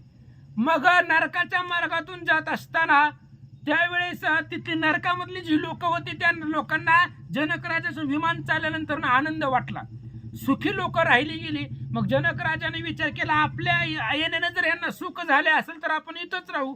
म्हणून जनक राजा तिथंच राहिला. यम चक्कर मारायला आला. चक्कर मारायला आल्याबरोबर त्यानं बघितलं की नरकातली लोक आनंदित कशी काय राहिली. त्यानं पाहिलं तर जनक महाराज तिथं होते. यमाने विचारलं, महाराज तुम्ही इकडं कसं काय आलाव? ते म्हणले, मी इथून चाललो होतो, आता इथल्या लोकांना आनंद वाटला म्हणून मी इथंच राहिलो. मग यम म्हणला, तुमची इथं जागा नाही, तुम्ही स्वर्गात आहेत, स्वर्गात चला. यमानं जनकानं सांगितलं, ही सगळी लोक घेऊन चल तर मी येतो. मग अशा पद्धतीने थोडंसं कर्म जनकाकडून चुकलं, फक्त गायी चरत असताना हाणलं मारलं, त्याच कर्मामुळं नरकाच्या दारातून जावं लागलं. म्हणून कर्म बघून यम दंड करत असतो. यम अर्थात कोणालाही सोडत नाही. जसं कर्म आहे, जसं आपलं जीवन जगत असताना जे जे आपल्या हातून वाईट कर्म असेल, चांगलं कर्म असेल, त्या पद्धतीने दंड देण्याचे काम यम करत असतो. पण त्या यमाला दंड करण्याचं सामर्थ्य, त्या यमाला सुद्धा त्रास देण्याचं किंवा त्यालाही दंड करण्याचं सामर्थ्य राजा रावणाला प्राप्त झालेलं होतं असं सांगतात. उठता विषयाचे जीवन यमाशी दंडी क्षण क्षण, तो निवटून या रावण धर्म संस्थापन निजपदे. आणि पाणी भरण्याचं काम यमाकडे होतं. यम पाणी वाहे शिरी अशी ओवी आहे रामायणामध्ये. पाणी भरण्याचं काम राजा रावणाचं इथं यमाला होतं. मग कोणतं पाणी भरायचं तर विषयाचं. थोडे जरी विषय कमी पडले, अतृप्त विषयानं जर मन भरलं नाही तर राजा रावण त्या असणाऱ्या यमाला दंड करण्याचं सामर्थ्य ठेवत होता. आणि भगवंतानं त्या रावणाला मारलं आणि यमाची सुटका त्या रावणाच्या बंदीमधून केली असं महाराज सांगतात. रावण बंदी अग्निपूर्ण स्वप्रकाश तेज आच्छादून, मूळ दूत से आपण रजरागे पूर्ण कवळी जे. रावणाच्या बंदीमध्ये अग्नी होता, अग्नी देवता आहे आणि त्या अग्नी देवताकडे काम होतं राजा रावणाच्या इथली घाण झालेली कपडे धुणं. अग्नी धुत असे मळकटी, जी काही घाण झालेली कपडे राजा रावणाच्या इथली सगळी धुवायची काम आणि त्याचा मळ घालवायचा, स्वच्छ प्रकाशमान ती असणारी कपडे करायची, ही काम अग्निदेवतेकडे होतं. अग्नी रोज कपडे राजा रावणाच्या इथं धुत होता. पण स्वतःच्या प्रकाशाचं तेज आच्छादून राजा रावणाच्या इथलं वाईट कर्म करणारी लोक होते ते, आणि वाईट कर्म केलेली ती कर्म धुवून काढायचं ही काम अग्निदेवतेकडे राजा रावणानं दिलेलं होतं असं महाराज सांगतात. रावण वनिता कामे उन्मत, पक्षा राजा स्रवत, तितुके अग्नि शुद्ध करीत, डाग फेडीत काटाचे. आता राजा रावणाच्या घरी 80,000 बायका आहेत महाराजांनी सगळं उचलून आणलेले आहेत, फक्त एक मंदोदरी लग्नाची आहे. नाहीतर या रावणाचं आणि इंद्रजिताचं काम चांगलं दिसलं की उचलून आणायचं. अहो ही अशोकवन जी आहे ती अशोकवनामधली झाडं आहेत ती सगळी चोरून आणलेली झाडं आहेत. एक बी त्या रावणानं आणि इंद्रजितानं लावलेलं नाही. कुणाच्या बागेतलं चांगलं दिसलं की उचलून आणायचं. तशा पद्धतीने राजा रावणाच्या बायका आणि त्या असणाऱ्या रावणाच्या स्त्रिया कामानं उन्मत्त झालेल्या होत्या. त्याच्यामुळं जी काही असणारा राजा रावणाच्या इथं कामानं उन्मत्त झालेल्या स्त्रिया आणि त्या स्त्रियांचं दोषगुण जे काही दोष असेल, वाईट असणारी कर्म केलेलं ते कर्म रूपी दोष धुण्याचं काम अग्निदेवतेकडे होतं. म्हणून अग्निदेवताला कंटाळा आलेला होता, क्षीण झालेला होता असं सांगतात. अल्प डागराता सोटे वाजते अग्नीचे माता, त्या निवटोनी लंकानाता, अग्नी तत्वता सोडविला. आणि मग कपडे धुत असताना विषयरूपी कर्मरूपी असणारे कपडे धुणे या शब्दाचा शब्दशः अर्थ म्हणजे राजा रावणाच्या लंकेमधली जी लोक कर्म करत होती त्या कर्म धुण्याचं काम अग्निदेवतेकडे होतं. आणि जर थोडा जरी डाग राहिला गेला त्या असणाऱ्या कर्मरूपी कपड्यावरती तरी सुद्धा राजा रावण लगेच डोक्यामध्ये त्यांच्या मारत होता अग्निदेवतेच्या. एवढी सत्ता रावणाकडे होती आणि त्या रावणाला भगवान श्रीरामचंद्रांनी मारलं आणि अग्नीची मुक्तता केले. देखो निया निज तेज दीप्ती अग्नि स्थापिला स्वप्न प्रती बाप कृपाळू रघुपते बंदी मुक्त सुरवरा. आणि अशा पद्धतीने स्वतःच तेज लुपवून अग्नीकडे प्रखरताई तेज आहे महाराज. आता उन्हाळा चालू आहे, दुपारच्या वेळेला किती ऊन लागते, सूर्य आपल्यापासून किती लांब आहे, एवढा प्रखर अग्नी आहे, प्रकाशमान आहे, दैदिप्यमान आहे. आणि राजा रावणाच्या इथं स्वतःच तेज लपवून, कारण अग्नी जर का घरी काम करू लागला तर त्या लंकेतली माणसं राहतील का अग्नीच्या तेजानं प्रकाशानं. म्हणून रावणानं अग्नीचं तेज जे होतं ते तेजच कमी केलेलं होतं. त्यामुळे अग्नीची बाधकताच लंकेमधले कुण्या लोकांना होत नव्हती. आणि भगवान श्रीरामचंद्रांनी रावणाला मारलं. अग्नीचं जे तेज आहे ते तेज अग्नीला प्राप्त करून दिलं आणि अग्नीकडे तेज आल्यामुळं प्रकाशता आल्यामुळं अग्नी स्वतःच्या असणाऱ्या आपापल्या स्वपदावरती स्थापला गेला. म्हणून अशा पद्धतीने बाप कृपाळू रघुपती भगवान श्रीरामचंद्रांनी रावणाला मारलं आणि एकंदरीत सगळ्या देवलोकांना जे जे बंदीमध्ये होते त्या सर्व देवलोकांना भगवंतानी सोडवला. रावण बंदी असता वरून सेवा करे अनोदीन विषप्राय विषय तो पोर सुरस करून त्यास पुरवे. आता पाताळाच्या ठिकाणी वरुण देवाचं वास्तव्य आहे आणि ते असणारे वरुण महाराज राजा रावणाच्या इथं लंकेमध्ये राहत असताना स्वाद पुरवण्याचं काम किंवा असणारा विषय पुरवण्याचं काम वरुणाकडे होतं. आणि विषय कसे आहेत, विषप्राय विषय आहेत आणि ते विषप्राय विषय गोड करून पुरवायचं.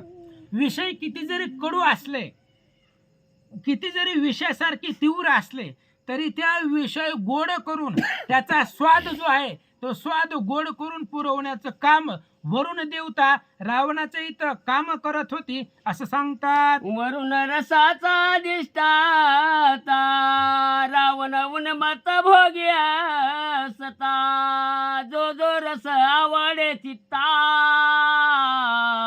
तो न पावता दंडीजे. वरुण जे आहे वरुण देवता रसाचे अधिष्ठाता आहेत. रस आपल्या असणाऱ्या जिभेवरती आपल्या जिभेला जो रस आवडेल त्या रसाची देवता अधिष्ठाता वरुण देव आहे.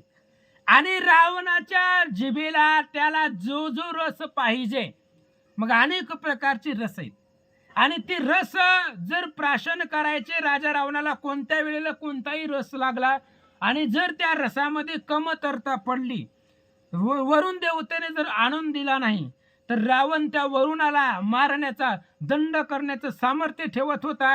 म्हणून वरुणालाही त्रास झालेला होता. त्याशी निवटो निरगुणाते निजपदी वरुणाते तृप्ती करो निया परमात्मूर्ते निज निश्चिते स्थापिले.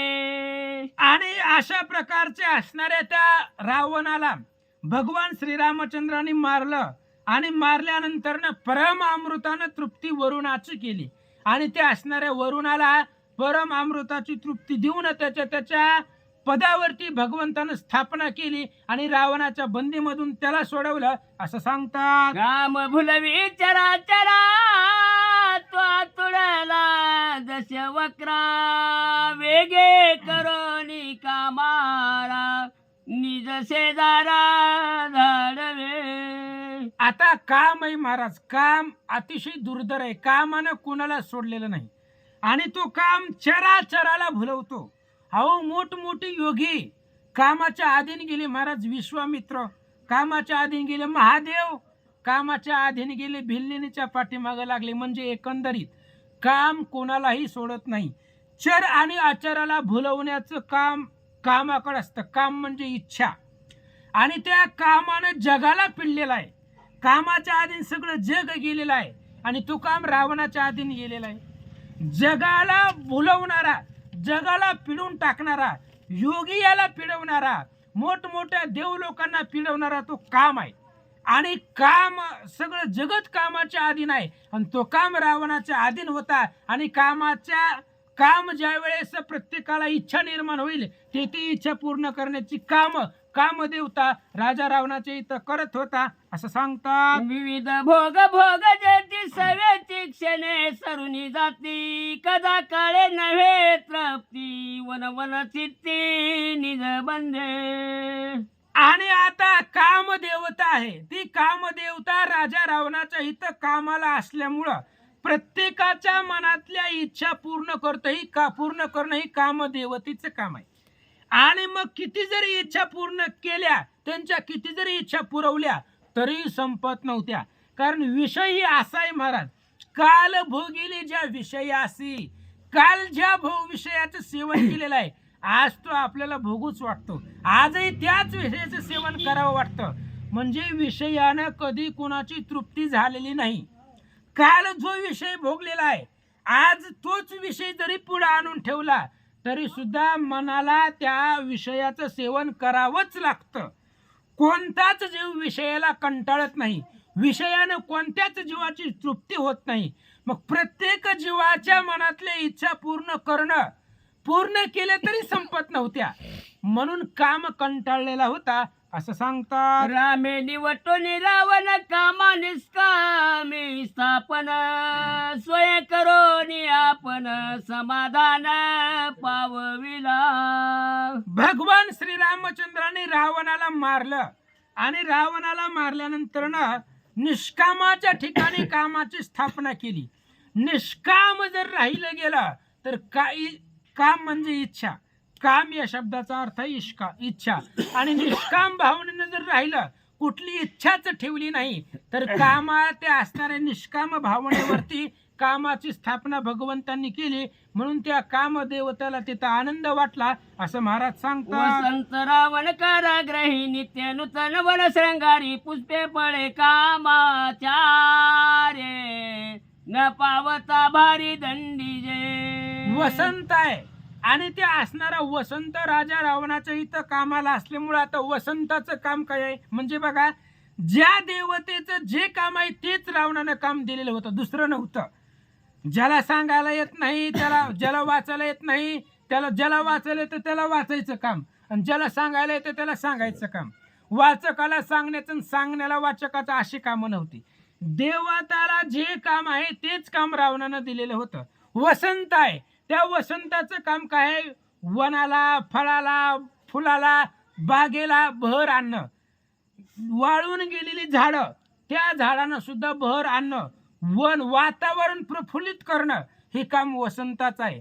आणि त्या असणाऱ्या वनामध्ये गेल्यानंतर काम इच्छा निर्माण होते.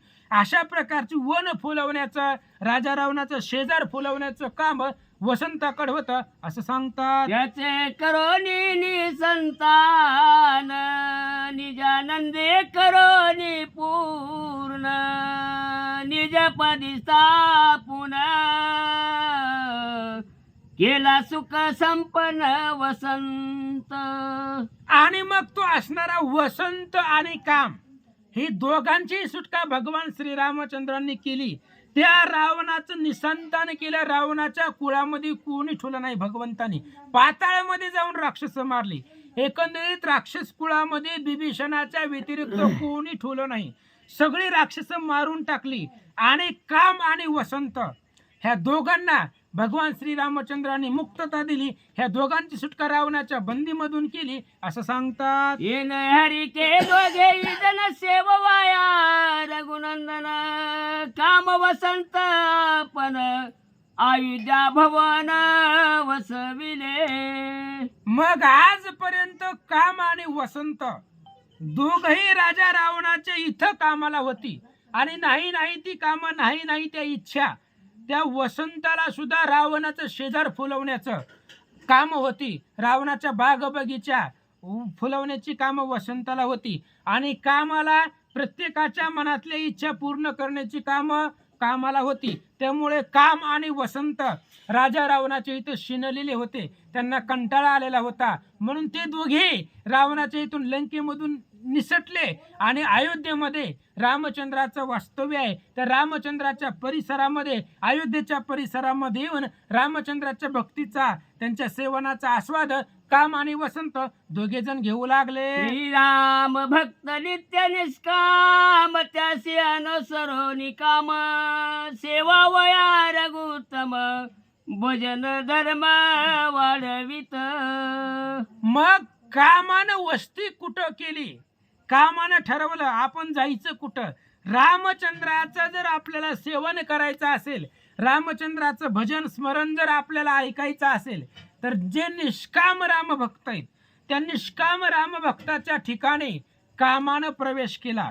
आता जे भक्त निष्काम आहेत, कुठल्याही प्रकारची भावना कामना ज्या भक्ताच्या मनामध्ये नाही, एकंदरीत रामाशिवाय ज्याला काही कळत नाही अशा प्रकारचे भक्त, आणि त्या भक्ताच्या हृदयामध्ये कामानं प्रवेश केला आणि भक्ताच्या हृदयामधलं भजनाचा जी काही मार्ग आहे, धर्म आहे, तो वाढवण्याचं काम त्यांच्या हृदयामध्ये निष्काम भावनेनं राहून करू लागला. विषय धर्मीशी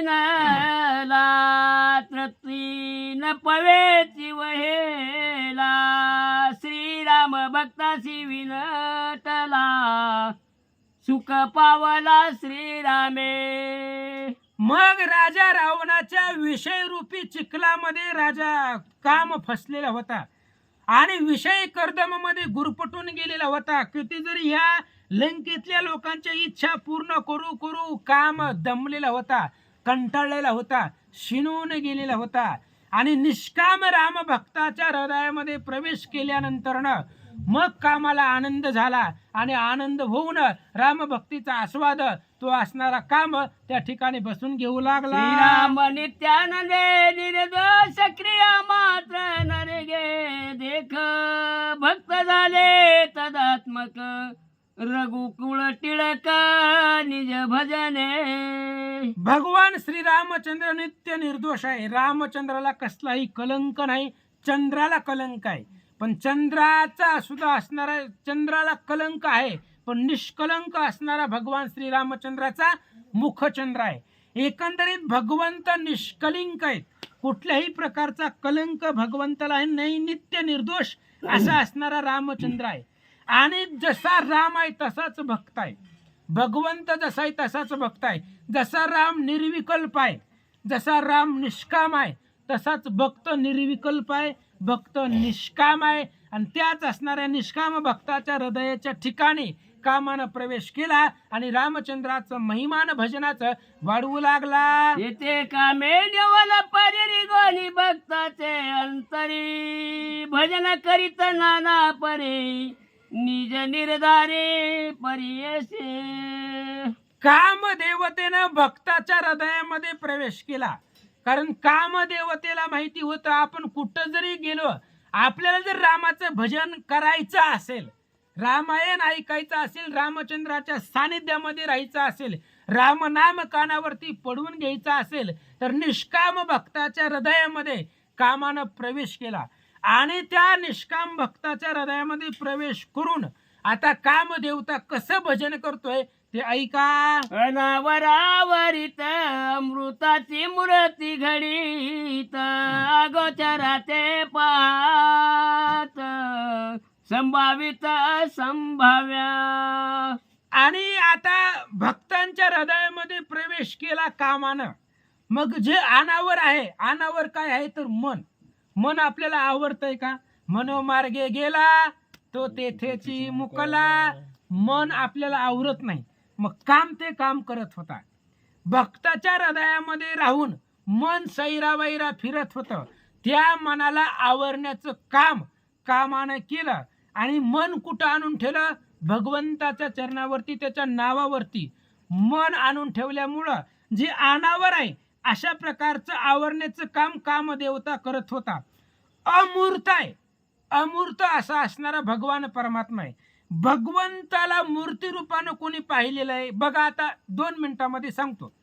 हनुमंताचं नाव घेतलं, किंवा गणपती बाप्पाचं नाव घेतलं आपण, नाव घेतल्याबरोबर आपल्या डोळ्यापुढे मूर्ती उभा राहते. मग आता हनुमंताचं नाव जर घेतलं तर मग हनुमंताचं नाव घेतलं की लक्षात येतं शेपटी आहे, हातामध्ये पर्वत आहे, मुखचंद्र आहे. किंवा गणपती बाप्पाचं नाव घेतलं तर लगेच गणपती बाप्पाची मूर्ती आपल्या असणाऱ्या हृदयामध्ये किंवा आपल्या डोळ्यापुढे उभं राहते. अशा प्रकारचं अमूर्ताची मूर्ती घडत अगोचरा ते पाहत. भगवान परमात्मा अगोचर आहे. ते आजपर्यंत रामाला कोणी पाहिलेलं आहे का? सर्व भगवंत आहे नाही असं नाही, प्रत्येक कणाकणामध्ये भरलेला आहे. मनोनी अर्जुना मी नसे, ऐसा कवन उठावा असे, परी प्राणियाचे दैव कैसे, जे मज निनती माते. भगवंतानं अर्जुनाला सांगितलेलं आहे, अर्जुना मी प्रत्येक ठिकाणी आहे, पण मी गोचर आहे, पण असणारा कुणालाही मी दिसत नाही. अगोचर असणारा भगवान परमात्मा आहे. आणि त्या अगोचराला पाहण्याचं काम भक्ताच्या हृदयामध्ये राहून कामदेवता करीत आहे. संभावित असंभाव्य, असंभाव्य असणारा भगवंत आहे. भगवंत सहज भेटतो का? भगवंत भेटत नाही. योगी याच्या ध्यानी देता ना तुळसी, योगी याच्या ध्यानामध्येही जात नाही अशा प्रकारचा भगवंत आहे. म्हणजे असंभाव्य आहे, लवकर न मिळणारा भगवंत आहे. आणि काम भक्ताच्या हृदयामध्ये राहून त्या असंभाव्य असणाऱ्या भगवंताला संभव करून देण्याचं काम करू लागला. चिंत्याचे नित्य चिंतन, अध्ययाचे नित्य ध्यान, नाम्याचे नाम कीर्तन, गुण वर्णन गुणाचे. आणि भगवान परमात्मा अचिंताचं असणारं चिंतन करत होता. चिंतन असणाऱ्या भगवान परमात्म्याचं काम भक्ताच्या हृदयामध्ये राहून करत होता. अध्येय आहे, ध्येय ध्याता ध्यानी त्रिपुटी आहे. ह्या त्रिपुटी मधलं जी काय असणारं ध्येय आहे त्या अध्येयाचं ध्यान असणारा काम भक्ताच्या हृदयामध्ये अध्येयाचं ध्यान काम करत होता. अनाम्याचे नाम संकीर्तन.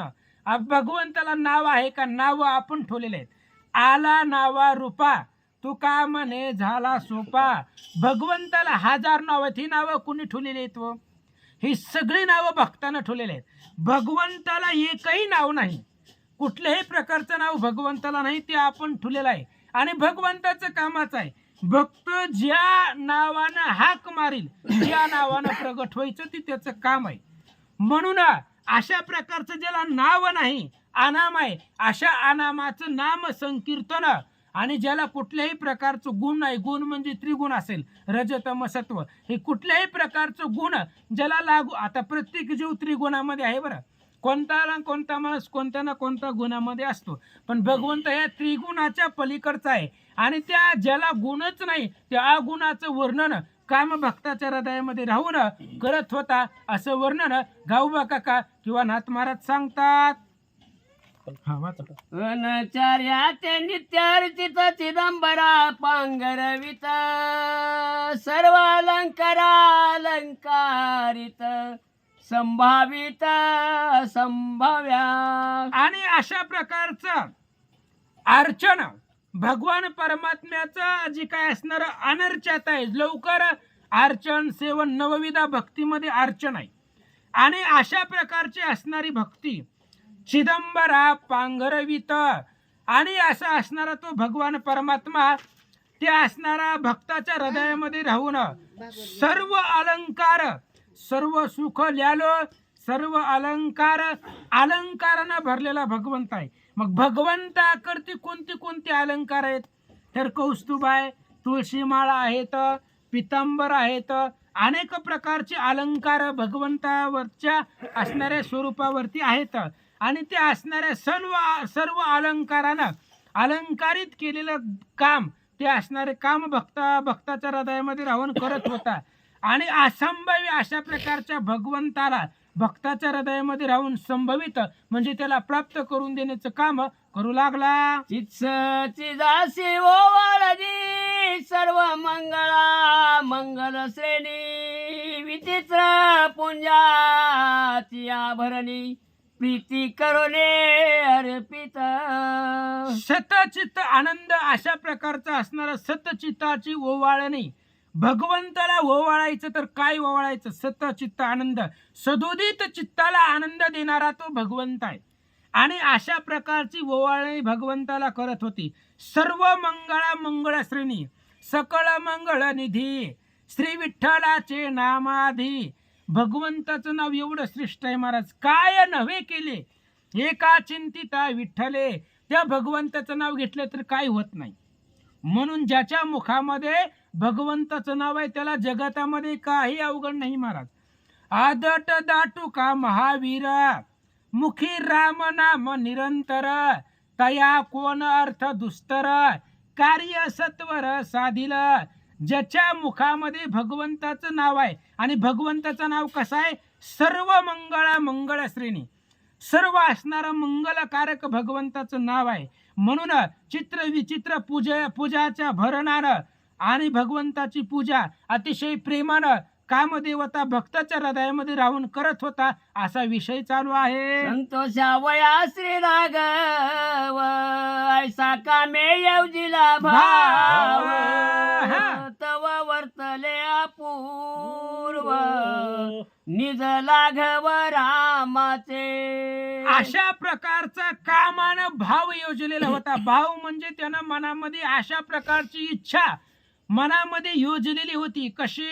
संतोषावया श्री रघुराव, रामचंद्राला जर आनंद द्यायचा असेल तर भक्ताच्या हृदयामध्ये राहायचं. आणि कोणते भक्त? सकाम नाही, निष्काम भक्त.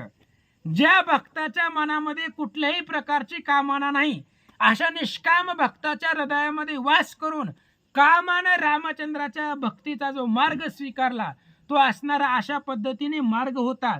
तेवढ्या वेळामध्ये अपूर्व घडलं. काय घडलं? कारण रामचंद्राचं लाघव आहे. लाघव म्हणजे नवल. भगवंताचं नवल आजपर्यंत कोणाला कळलंय का?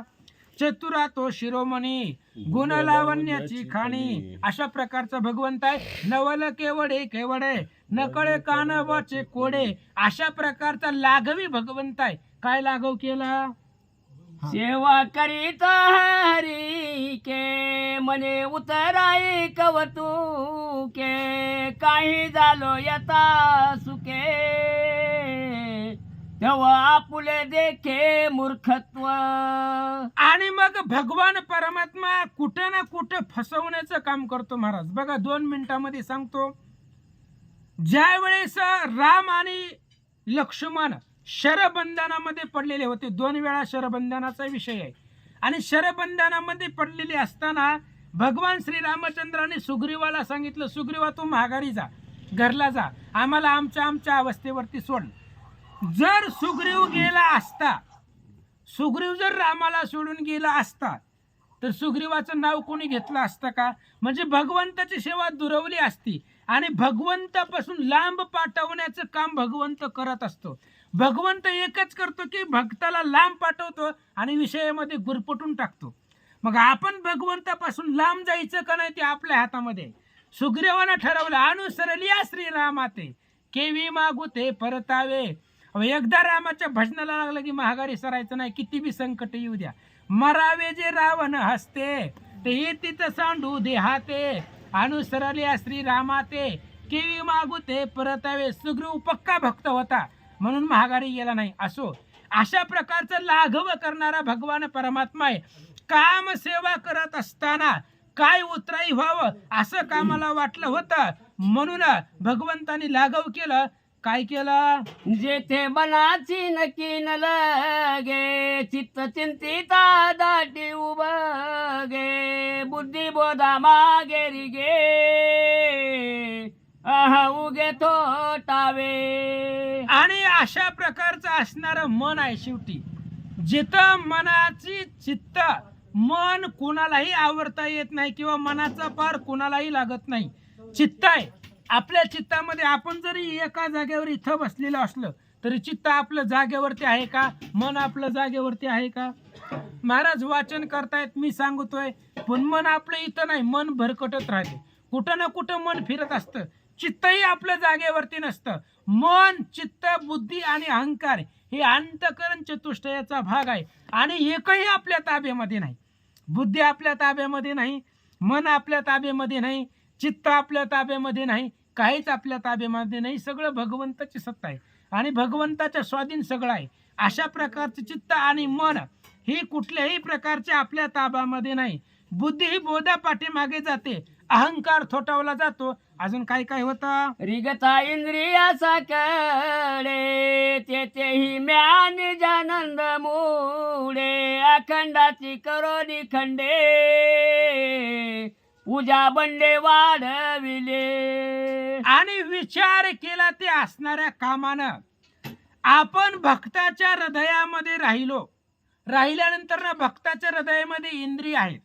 मग पंच ज्ञानेंद्रिय असतील, पंच कर्मेंद्रिय असतील, पंच विषय नाना प्रकारे, आणि हे सगळ्या इंद्रियामध्ये आपण राहून रामचंद्राची सेवा करतोय, पण या इंद्रियामध्ये आपल्याला गुंतून राहावं लागतंय. अशा प्रकारचा विचार कामानं केलेला होता. ऐशी निज कर्माची खंती कामे मानोनियाची ती सोये पाहुनिया उपर ते वीरे रघुपती माझारी. अशा प्रकारचा विचार कामदेवतेनं केला आणि भक्ताच्या हृदयामध्ये राहणं सुद्धा योग्य नाही, कारण त्यांच्या हृदयामध्ये राहिलो रामचंद्राचं स्मरण चिंतन घडेल, पण बाकीचे विषय असतील किंवा अनेक प्रकारचे इंद्रिय सेवन आहे ती भक्ताला सुद्धा आहे. जसं बाकीच्याला आहे तसं भक्ताला आहे. भक्त म्हणजे मानवच आहे आणि इंद्रियामध्ये प्रवेश केल्यावर सगळं पंच ज्ञानेंद्रिय कर्मेंद्रिय सगळे विषय वासना सगळे आल्या आणि याच्यामध्ये गुरपटून राहावं लागेल. म्हणून कामानं तो स्थान सोडलं आणि भगवंताच्या हृदयामध्ये किंवा भगवंताच्या चरणावरती तिथं वास केला आणि अखंड भगवंताचं नामस्मरण सेवा करण्यासाठी भगवंताच्या पायामध्ये काम तल्लीन झाला. लंका बंदीचा वसंत रामे सोडविला त्वरेत सेवा वया रघुनाथ आला धावत अयोध्येशे. आतापर्यंत गावबा काकांनी सांगितलं ती कामानं लंकेमध्ये असताना कामाला जे जे कामं करावी लागत होती त्या कामानं शीन पावलेलं काम भक्ताच्या हृदयामध्ये राहून त्यानं रामचंद्राची भजन कसं केलं आणि शेवटी भजनाचा मार्ग कसा वाढवला आणि भक्ताच्या हृदयामध्ये राहून सुद्धा त्याला विश्रांती मिळाली नाही, म्हणून काम सुद्धा रामचंद्राच्या पायावरती विरून गेला, तल्लीन झाला. आता वसंत आहे. राजा रावणाचे इथं कामाला राहत असताना किंवा नाना प्रकारच्या असणाऱ्या त्याच्या बगीचेला, त्याच्या असणाऱ्या गादीला अनेक प्रकारची बहर देणारा वसंत राजा रावणाच्या आज्ञेवरती काम करत होता आणि तोही शिंदलेला होता. म्हणून रावणानं रामाला मारलं, वसंतला सोडवलं. वसंत अयोध्येमध्ये आला आणि आता अयोध्येमध्ये आल्यानंतर त्या वसंतानं कशी रामचंद्राची सेवा केली, कसं रामचंद्राचं भजन केलं ऐका. श्रीरामा राम मूर्त वसंत पावला ते तो एके काळी सकळ ऋतू आले त्वरित पूर्वीच. वसंत ही ऋतू आहे महाराज आणि भगवान परमात्म्यानं अयोध्येमध्ये प्रवेश केल्यानंतर ना वसंत ऋतू याला रावणाला मारलं, वसंत ऋतू मुक्त झाला आणि बाकीचे असणारे जे काही ऋतू आहेत ते सुद्धा पूर्वीच अयोध्येमध्ये रामचंद्राचे मूर्तरूपी रामचंद्राची सेवा त्याचं भजन करण्यासाठी अयोध्येमध्ये त्यांनी प्रवेश केलेला होता. रसी ओळली रस भारे उलनी स्रवती रसधारे सकळ साराचे निजसार गोडी अपार निर्वाच्य. आणि वसंत ऋतूचे काम आहे जी काय फुलांना, फळांना, झाडांना भर देणं, रस त्या ठिकाणी स्रवणं. म्हणून ते असणारे अयोध्येमधली जी काय असणारी वन होती, बगीचा होत्या, त्या बगीच्यांना भर आलेला होता. सगळे ऋतू तिथं एकत्र झालेले होते आणि तिथं सगळे एकत्र झाल्यानंतर ना त्या असणाऱ्या तिथलं जी काही सार आहे, मुख्य सार म्हणजे भगवान परमात्मा आहे आणि त्या भगवंताचं सेवन करत असताना त्या ऋतूंनीही रामाचं सेवन केलं आणि त्यांनी सेवन केलेलं जे वर्णन आहे ती वर्णन आपल्याला आपल्या शब्दानं करता येत नाही. ते अनिर्वाच्य भाषेच्या मधून ते असणारे तिथला आनंद सोहळा वर्णन करता येत नाही असं गावबा काका सांगतात. केवळ शुष्क निरुंकू रे ते पाले जती भजनांको रे लसलसित प्रेम भरे मनोहर देखता. जसं कामाने प्रत्येकाच्या हृदयामध्ये प्रवेश करून रामचंद्राची भक्ती केली, तसं वसंतानं सुद्धा प्रत्येकाच्या हृदयामध्ये प्रवेश केला. आणि ज्याला भजनाचं अंकुर नाही, ज्याला भजनाचा आस्वाद नाही, त्याला सुद्धा भजनाचा गंध निर्माण करून देणं, भजनाची आवड, रामचंद्राची सेवेची आवड, रामचंद्राच्या नामस्मरणाचा अंकुर फुटवण्याचं काम वसंतानं केलेलं आहे. कारण वसंताचं काम काय आहे? झाडांना अंकुर फुटवणं, वाढलेल्या झाडांना सुद्धा बहर आणणं, हे काम वसंताचं आहे. मग त्यानं सुद्धा अयोध्येमधली जी लोक होती, आता अयोध्येमधली सगळी लोक भगवंताचं भजन करत होती, पण वनस्पती, झाड, दगड हे सुद्धा ज्याला रामचंद्राच्या भक्तीचा अंकुर नाही, त्याला सुद्धा भजनाचा गंध लावणं, त्या झाडा फळांना सुद्धा रामचंद्राच्या भक्तीला लावण्याचा मार्ग वसंताने केलेला होता, असं सांगतात. श्रीराम आवडीचे फळ जन्मांतरी नेनती आबळ, ती फुल आली सकाळ, आमोद वहळ प्रेमाचा. आणि रामचंद्राच्या आवडीचं फळ, रामचंद्राच्या सेवेचं फळ आहे महाराज.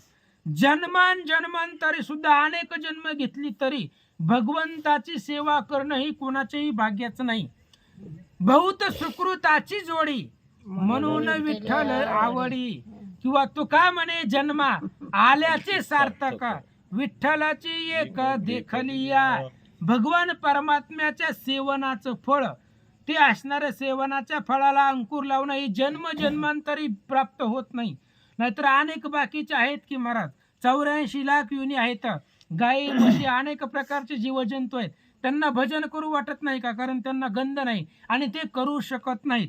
भजन करण्याचं एकमेव उपाय म्हणजे मानव जन्म आहे, आणि तो असणारा मानव जन्म मिळालेला आहे, आणि त्या मानव जन्मामध्येच भजन करता येतं. रामचंद्राच्या भजनाचं फळ याच जन्मामध्ये प्राप्त करून घेता येतं. आणि वसंतानं त्या अयोध्येमध्ये राहून काम केला. धर्म अर्थ काम सेवा प्रबाळ, चौथे मोक्ष फळ केवळ, ते निवटवणी सकळ आनंद फळ राम राज्य. आणि 4 पुरुषार्थ आहेत, धर्म अर्थ काम मोक्ष, ही 4 असणारे पुरुषार्थ आहेत. आणि 4 पुरुषार्थाचं फळ फक्त रामचंद्र आहे. रामचंद्राचे सेवेचं फळ म्हणजे हे निष्काम आहे, अक्षय फळ आहे. ही धर्म अर्थ काम मोक्ष संपणार आहे, कधी ना कधी ही जे काही मिळालेलं फळ आहे ती संपणार आहे. पण रामचंद्राच्या सेवेचं मिळालेलं फळ, ती फळ कधीही न संपणार, अक्षय असणारं, प्राप्त करून देणारं स्वानंद रामचंद्राचं भजन आहे, असं सांगतात. बंध मोक्षातीत श्रीराम फळ सेविता भक्त, चहू फळा सेवितावेत, वाकुल्या दावीत सुरसिद्धा. भगवंताची भक्ती केलेले जे काही निष्काम भक्त आहेत, त्या निष्काम भक्तांनी रामचंद्राचे सेवेचं फळ, त्यांना सेवेचं फळ असं मिळालं की 4 पुरुषार्थ आहेत, काम धर्म अर्थ काम मोक्ष.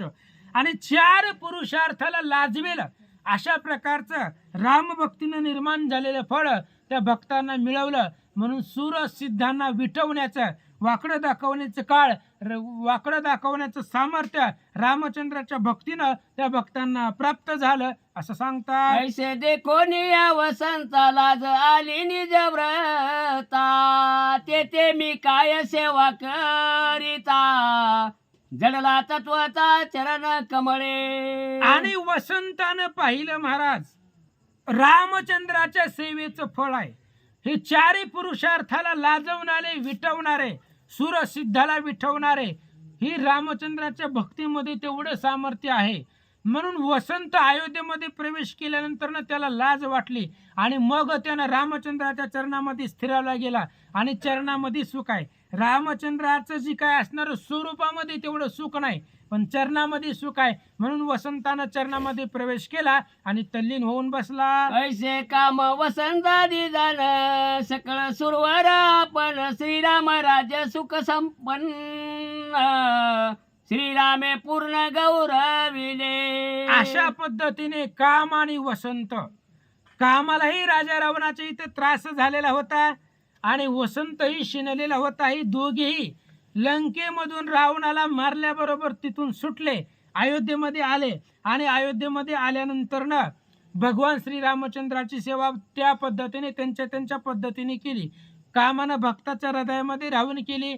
वसंतानं सुद्धा असणाऱ्या अयोध्येमधल्या प्रत्येक चराचरामध्ये प्रवेश करून शेवटी दोघंही थकले आणि रामचंद्राच्या चरणामध्ये दोघांनी वास केला आणि रामचंद्राची सेवा केली. वस्त्रे भूषण परिकर देवोनिया सुंदर रामे गौरविले समग्र झाली समग्र निज पदा. असं म्हणले. आता जे जे भगवान परमात्म्यापाशी आलेले होते, भगवान परमात्मा त्यांना महागारी पाठवत नव्हता, वस्त्रभूषणे अलंकार देऊन पाठवत होते. का द्यायचं महाराज? कारण ती रामचंद्राचे इथं आलेले आहेत. त्यामुळे तिथं आल्यानंतर ना आता आपल्या बी घरला कोणी आला की महागारी पाठवायचं नसतं. काय होतं? आतिथ विमुख गेली या जाणं, आपुले पुण्य घेऊन तयाचे पाप देऊन जातो की तो निर्धारे.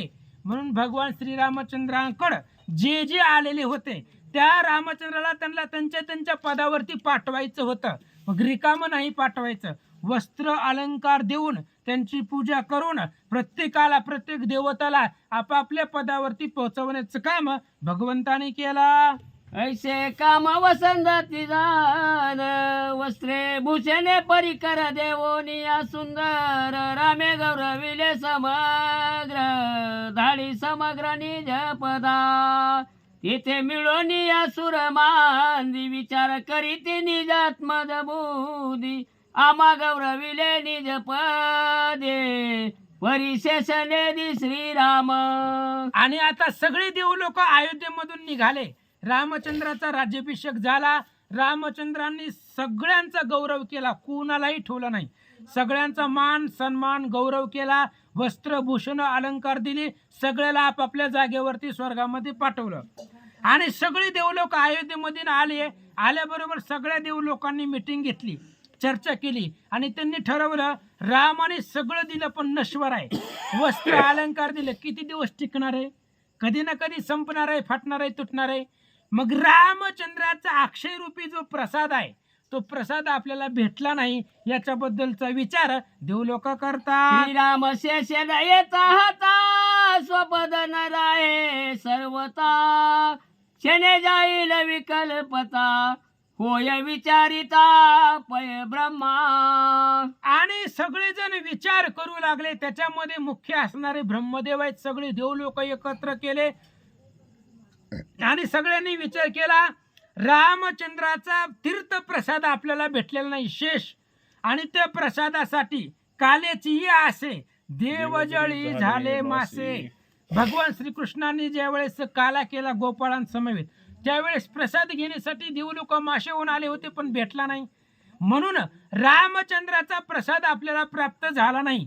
ब्रह्मदेवानं मीटिंग घेतली आणि जोपर्यंत रामचंद्राचा अक्षय रूपी प्रसाद प्राप्त होत नाही तोपर्यंत आपण आपापल्या स्वपदावरती काम करू शकत नाही, आपण टिकू शकत नाही, आपलं पद राहू शकत नाही. म्हणून रामाचा प्रसाद आवश्यक आहे. विचार सर्वांनी केला. भक्ता गौरविले रघुपती शेष देईल तया प्रती युक्ती साधू याची प्रांती प्रजापतीने मिले. आणि ब्रह्मदेवाला भूत भविष्याचं ज्ञान आहे. ब्रह्मदेवानं सांगितलं हे बघा प्रसाद नाही भेटला ना मग आपण काय करू, आपला प्रसाद आपल्याला नाही भेटला प्रसाद नाही भेटू द्या, पण भक्ताला तरी भगवंत प्रसाद देणारच आहे. मग ज्या वेळेस भक्ताला प्रसाद वाटतील त्यावेळेस भक्ताच्या पंगतीमध्ये जाऊ आणि त्या प्रसादाचं सेवन करू ब्रह्मदेवानं ठरवलं. या वया स्वामीचे शेष एकांगवला सेवक कालडी वाळ बाळक अंकस्त देखदा कुठे. म्हणून सगळ्या देवलोकांनी ठरवलं रामचंद्राचं राम आपला स्वामी आहे आणि राम स्वामीच आहे. देवलोकांचा नाही तर त्रैलोक्य राजा त्रैलोक्याचा स्वामी असणारा भगवान श्रीरामचंद्र आहे आणि त्या आपला असणारा स्वामी राम आहे. आणि त्या रामचंद्राचा तीर्थसेवन प्रसाद करण्यासाठी आता बाळ लेकरू आहे.